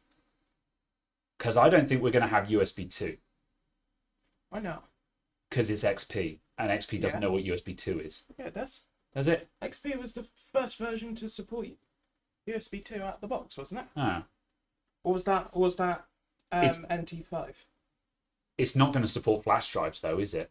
Why not? Because it's XP. I guess it depends on which controller the flash drive's got. Yeah. That would be more the question. USB working rear some? Yeah. I mean, I'm not... Obviously, USB 3 is a pipe dream. USB 2 will work fine. All right, okay. We're going with yes for that. Yeah. There we go. Right, I'll let you crash through the rest of that. Remember all of this? Yeah, because selecting the right language... Well, actually, we can't change this later on. So, yeah, you've got to select it now. Right, okay, what do we need? So, I'm going to grab my laptop. Actually, I'll do it on the... We'll use the thing. Oh, you have to change it at the top first. I forget. Currently could not remove English United States. Next time you reboot or log off. Oh, God. Name. That's the modern world, isn't it? Could not remove the United States. What are we going to call this? Name your PC. No, your full name. What are we typing in here? Just full name. Give us a funny name, chat. Give us a funny name. That's That's not safe rude. for public consumption. Safe for public consumption. Gareth. You know what? Use X. Hugh Janus. Of course, Spud is the one that says that. Of course, Spud. Sir Henry. Gordon Bennett. Why have I not got... Oh, because the... Cyberpunk. Pick the one you like the most. Oh, dear. Gareth. There you go. All right. Please enter your product key for your volume license product key. Product key. All right, we can't skip this, can we? Well, I can click next, and then Yeah. say it's not Right, valid. that's fine. I was prepared for this situation. Oh, did you say it was a volume? Yes, Okay, that's fine. Right. I require your volume license key. That's good that it's a volume license because it means we don't have to worry about activating it then. Activate. I've got an enormous list of XP codes here, so hopefully one of them will work. Right, let's see. We need a volume license. Yes, please. For XP. Professional. Find volume. Also needs to be. Oh my god, don't tell me it doesn't have a volume license. Oh, hell. Really? I've got a list that's pages long of XP serial numbers, and there isn't a volume license What one. are they called? XP volume license key. That was the list, but it's got everything bar volume. I'll let you have a quick look through that. 30 minutes, it's not going to cut it. Oh, we're in a race now. I'm off to hack the nearest uni. The laptop is a Dell Latitude. Right. I'm going to try one of those. All right. Well, yeah, go for it. I think it's going to reject it. I'm just going to get a flash drive ready, just so we're ready to actually transfer drivers onto this.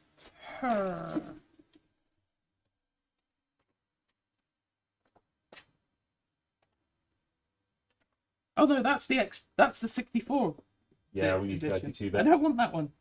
I want that one. Actually, I want that one. I want to format this flash drive. Oh no, that flash drive's like 128 gigs. That's going to culture. There's so many things that I'm like, will that even work on XP? Does XP know what 120 gigs is? Format. Let's try it. SanDisk. I will FAT32 it. Oh, apparently it took it. It took it. Oh, rad. Yeah. Fair enough. SanDisk. Oh, FAT32 volume labels are limited to 6 characters. So my SanDisk got abbreviated to SanDisk. Put this. Put this pencil here. Oh dear. All right. Oh That dear. is Oh ready. dear. Try Linux. That won't run Deus Ex. That's the objective. How much RAM have we put in there? We've got 16 gigs of RAM in there on 32-bit Windows XP. So let's see what that looks like. It's just going to come with 3.5, isn't it? So I guess probably. yeah. Yes. XP Pro. Oh, Corp serial number. Yeah. Yeah. Yep. Good shout. Yeah. Right, I've got a million pings in Discord. Yes. This is currently running off of an SSD. Well, installing to an SSD. For what that's worth, yeah. I can't believe we're still on the installation screen. That's because it's coming out of the optical. I know, but just like Windows 10 has spoiled us with just how quick and easy Windows 10 is to Yeah. install. It's the same as 8.8 and 8.1 was. True, yeah. That was the major upgrade. I had a going yeah. from XP to Vista was that you could do an unattended install. You Yeah. could just go drive, install, and it would go through all the way to the end and then ask you for details. Instead of this, it asks you for details partway through. Why? Ask me for details at the end. Yeah. Who thought that was a good design thing? Yeah. Steve Jobs wouldn't let that happen. I'm sure it's possible to. I think you can script XP for unintended install, but you have to burn a like a slipstream CD specifically for it that has all of your details in the slipstream. Yeah.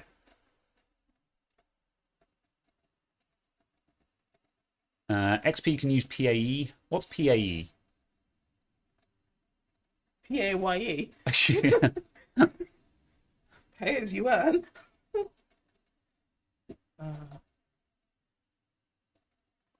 Do you remember setting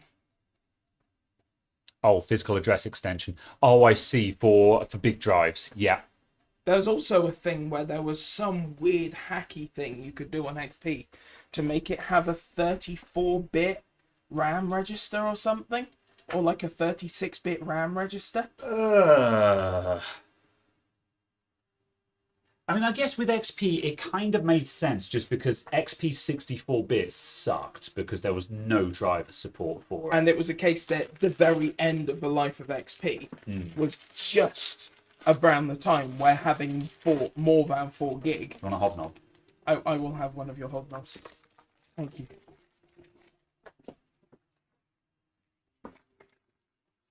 I was trying to be rustling somewhere else. I know. And then I went, I don't care. You're eating it upside down as well, which upsets me. Oh, sorry.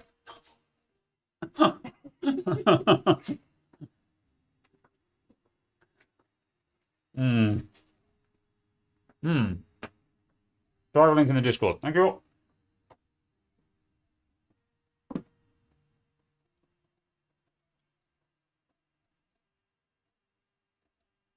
Eventually. Good We'll get Lord. there. Intel Network Adapter Driver for Windows XP 32-bit. Last updated 2013. Not bad. That was only about a year before this motherboard was made. I'd imagine.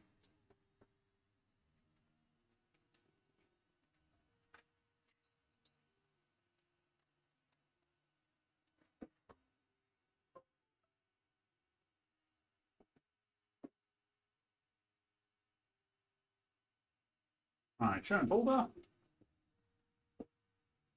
How big is this file? The installer is 18.2 megabytes, so I'm assuming that's 200 kilobytes of drivers and padding for the rest of it.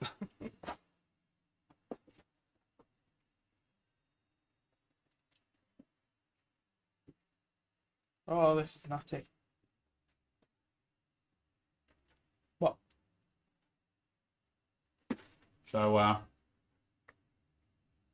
don't have an Ethernet cable over here, Why not? because I haven't run one yet, Oh my god. because everything's wireless. To improve the appearance of visual elements, Windows will automatically adjust your screen resolution. To what, 800 by 600? Windows adjusts your screen resolution. If you can read this text, click OK to continue. OK. Well, let's start with Ethernet drivers and see how far we get. Oh, there it is, everyone. To be honest, if we get as far Thank as... you for purchasing Microsoft XP. Let's spend a few minutes setting up your computer. This is where we would have that rad music that we spoke about. I'm here to help you set up your computer. I can explain things as you move along. Anytime you need help, just click me with the mouse or press the F1 key. Shut up, Cortana.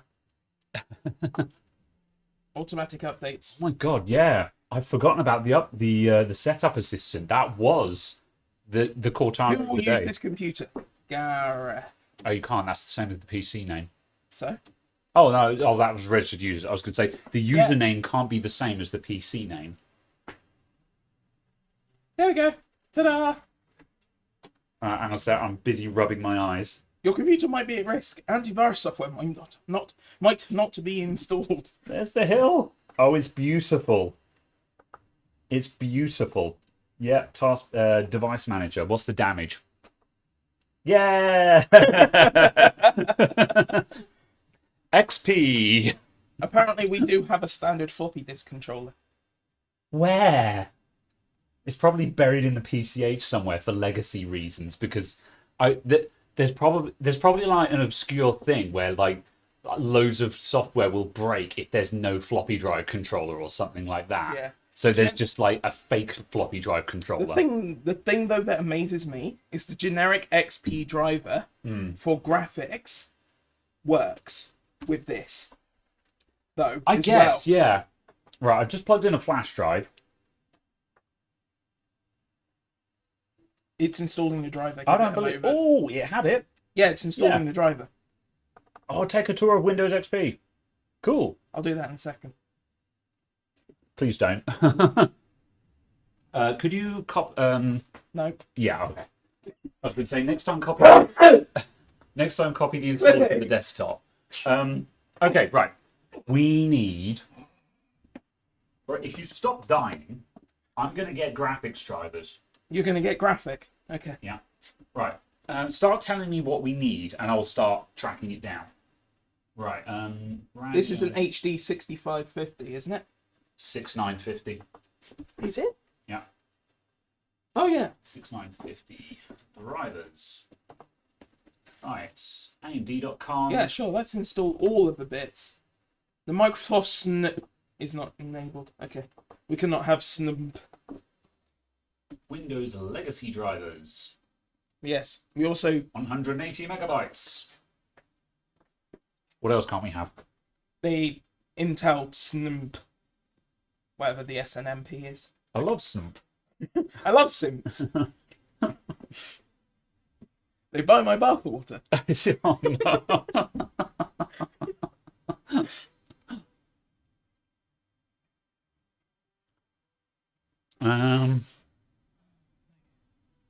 Don't install the extra stuff. Oh, did you select everything? No Intel adapters are present in this computer. Nailed it. Okay. We need to extract the driver file if possible. Okay, finish.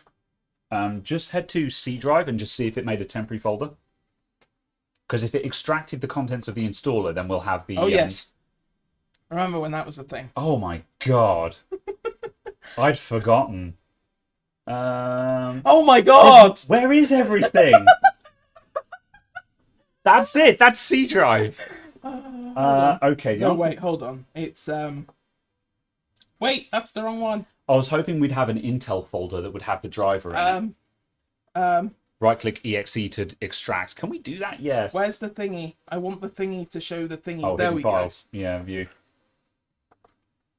And also a bit further down, there's another one. Hide protected files.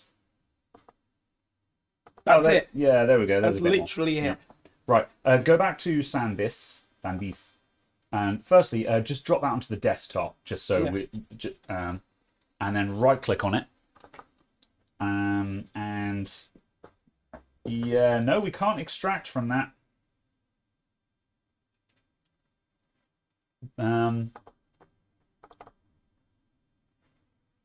Well, you have a fiddle with that. I'm gonna copy the graphics drivers in, and we'll see if we can get graphics drivers. Can you not Windows R to Runbox on XP? Oh no, you can. I just apparently broke it. GG. I have an int B2. Is that it?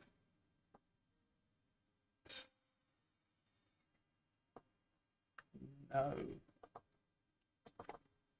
No. Okay, fine.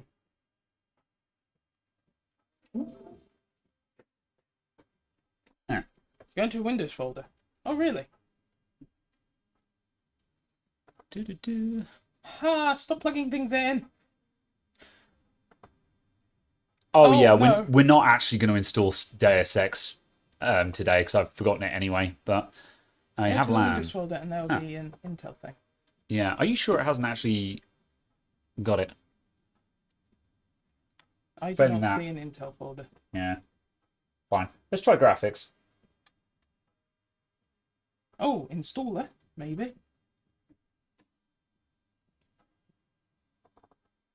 Places. No, okay. I don't know what anything is anymore. Yeah. I'm cancelling Yeah. all of that. Yeah, we'll see if we can get. I'm basically at this point. I'm looking for just some. I'm looking for some notable. Sign of life. Yeah, that's right. Like all the little details we would figure out in time. We are going to run out of time. We've got 15 minutes before I'm calling it. But if we can get like graphics drivers on there and stuff like that, we can be like, okay, look, this is progressing now. If you spent another couple of hours dicking around with drivers, we'd get all of that cleared up. I love the fact that there's a dill file called don't fix. .NET is missing. Yeah, that's fine. We're not worried about Catalyst Control Center. We just need the driver. So yeah, if you custom install, and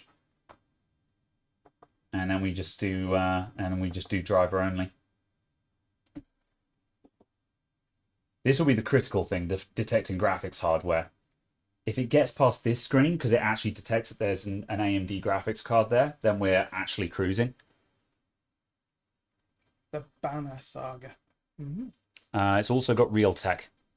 Oh, the other network card. Maybe. Does Steam still run on XP? That's No. Oh, yeah. I don't know why I thought it would.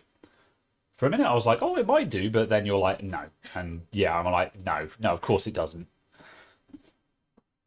First time in the chat. What is the specs of this PC? It's an i7-4790K. It's a Z97 Sabertooth S and a Radeon HD 6950. Has 2 LAN chips. Yes, it will do, I would imagine. Yes. These things tend to. Oh, it's not finding that graphics hardware. I feel like it should have gotten past this by now. I think to actually make any progress with installing drivers on this, we'd need to install WinRAR or 7-zip so we could actually extract files from these MSIs and EXEs. Also, possibly a case of just getting the chipset driver on there. Yeah, that's true, because, yeah, lack of chipset drivers might be preventing programs from detecting hardware. I mean, we could try going for chipset drivers next. No!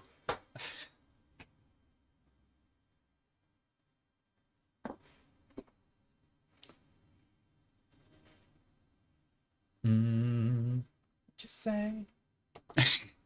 Get 7-zip. Oh, I don't want to. I just want to install something just to prove that we could actually make progress with this. Did you copy this to the desktop or you run? Good. Yeah. Okay. Whoop.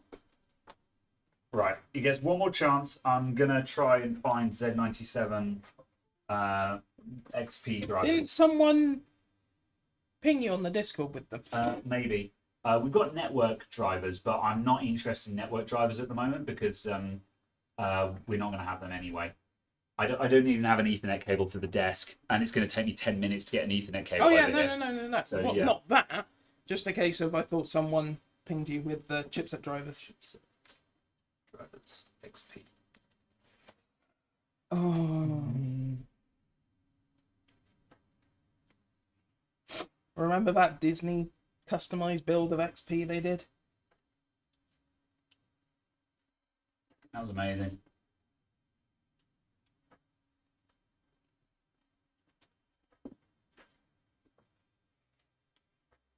Ooh, okay, Asus 7 Sabertooth.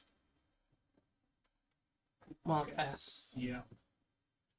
I was going to go for the Intel website, but they've got very little there. Yeah, I'd go for the Asus. Yeah. Asus. No.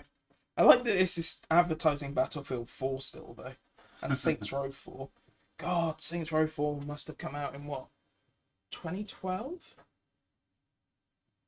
XP isn't listed on the Asus website. What is?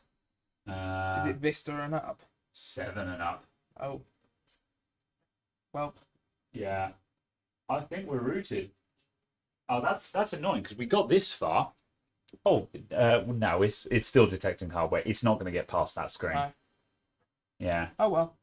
Yeah, like given lots of time, I think we could probably start making progress because, as I say, we'd have to find drivers, extract them, and do a manually specify this and INI files. Yeah. That's how you'd approach this because that's what we had to do back in the day. Is with laptops with obscure motherboards and via motherboards and stuff like that, you had to manually install all the drivers, and so that's how I would approach this. But the problem is, it takes hours to do that. And we are out of time.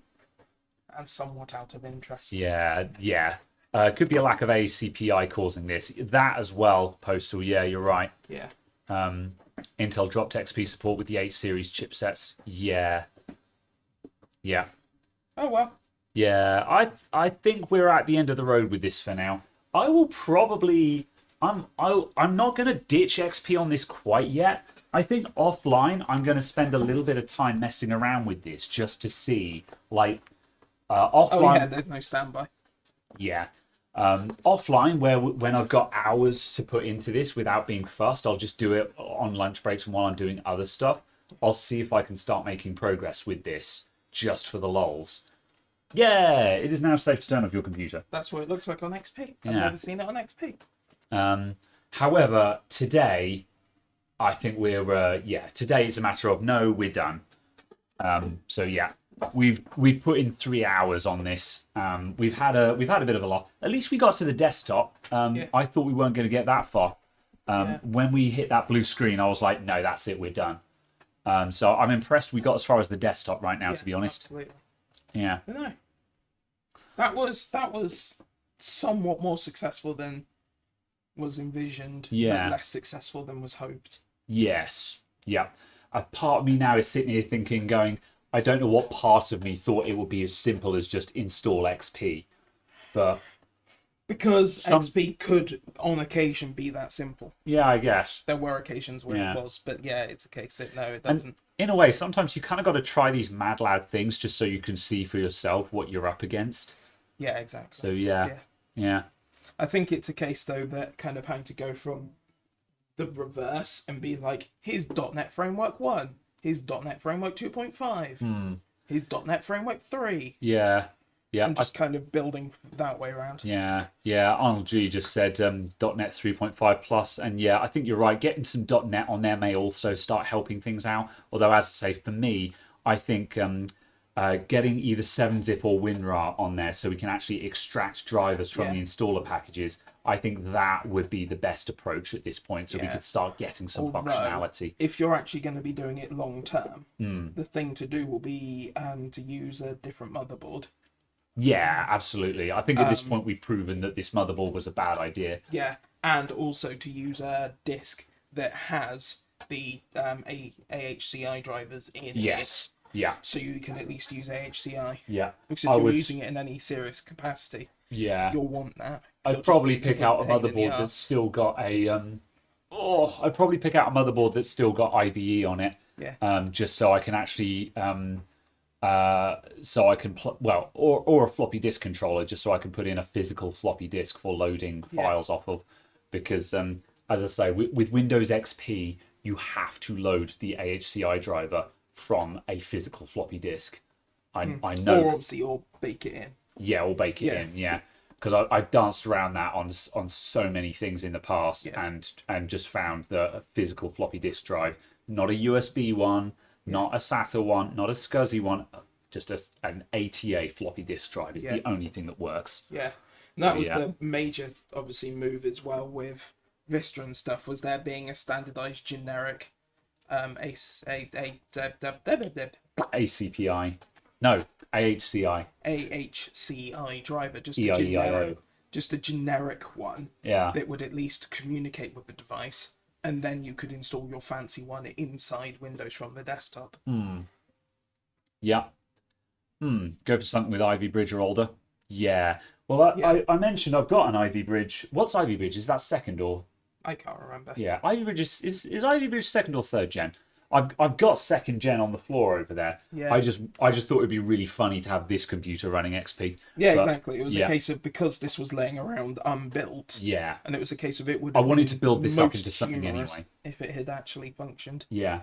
Because the goal was, because I stream games on Thursday and Sunday nights on Twitch, and it just would have been really cool to say, right, I'm doing my Deus Ex 1 stream and be like, look at this computer I built just to play this game, and then HDMI capture it.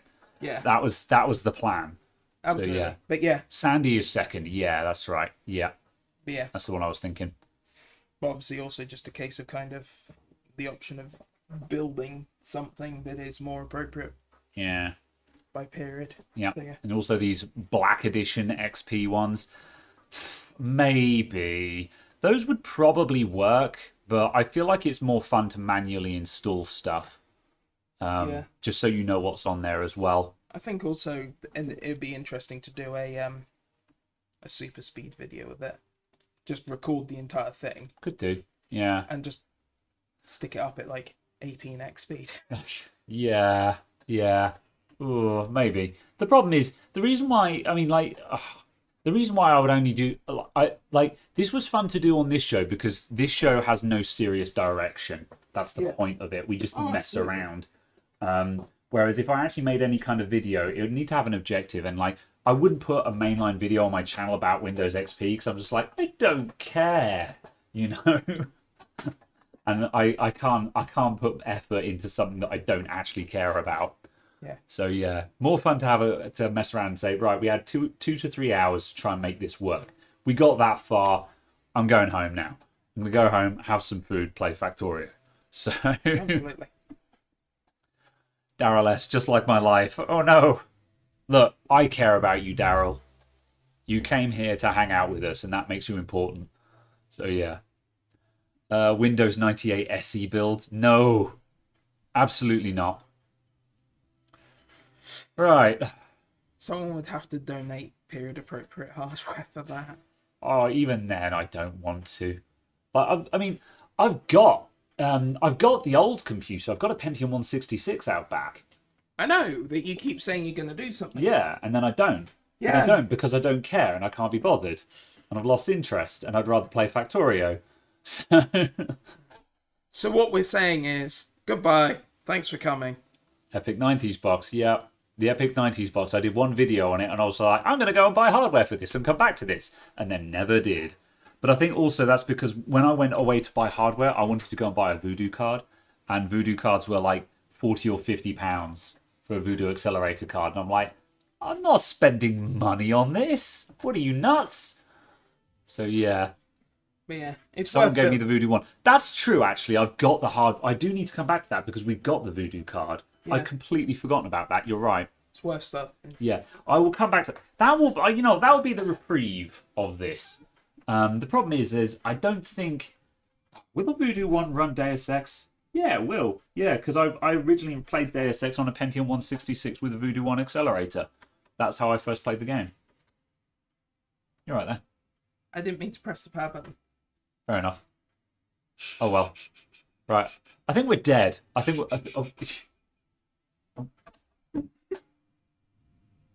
the power supply is off and the fans are still going. Yeah, because they're powered up with 5-volt standby.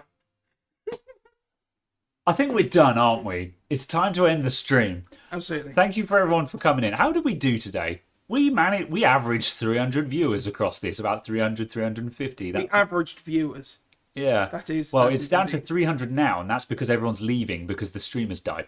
Oh, well, where was the peaks? Yeah. Oh, that's all right, yeah. The peak was at 400. Damn, bro. We did all right. Thank you very much, everyone, for tuning in. We're leaving. I'm going home. I'm not even going to take this down. I'm going to turn off all the lights and walk out the door. Thanks for tuning in, everyone. We'll be back next week with something. Absolutely. Yeah, we'll find something else stupid to do while we talk next week. I enjoyed this one because we had a bit more time this week to actually talk tech. Whereas with the water cooling, we were kind of sort of going for most of that stream. But yeah, either way, I enjoyed this stream. We'll be back with something like this again next Saturday. So we'll see you guys then. I have enjoyed this stream in English. As have I. I have enjoyed this conversation in English. We'll be back next week. More videos on Tuesday of something. I need to edit a video this weekend. So yeah, thank you very much, everyone. I'm gonna hit end stream now. Bye. See you next time. Toodaloos. Ciao. Auf Wiedersehen. End stream. Tschüss.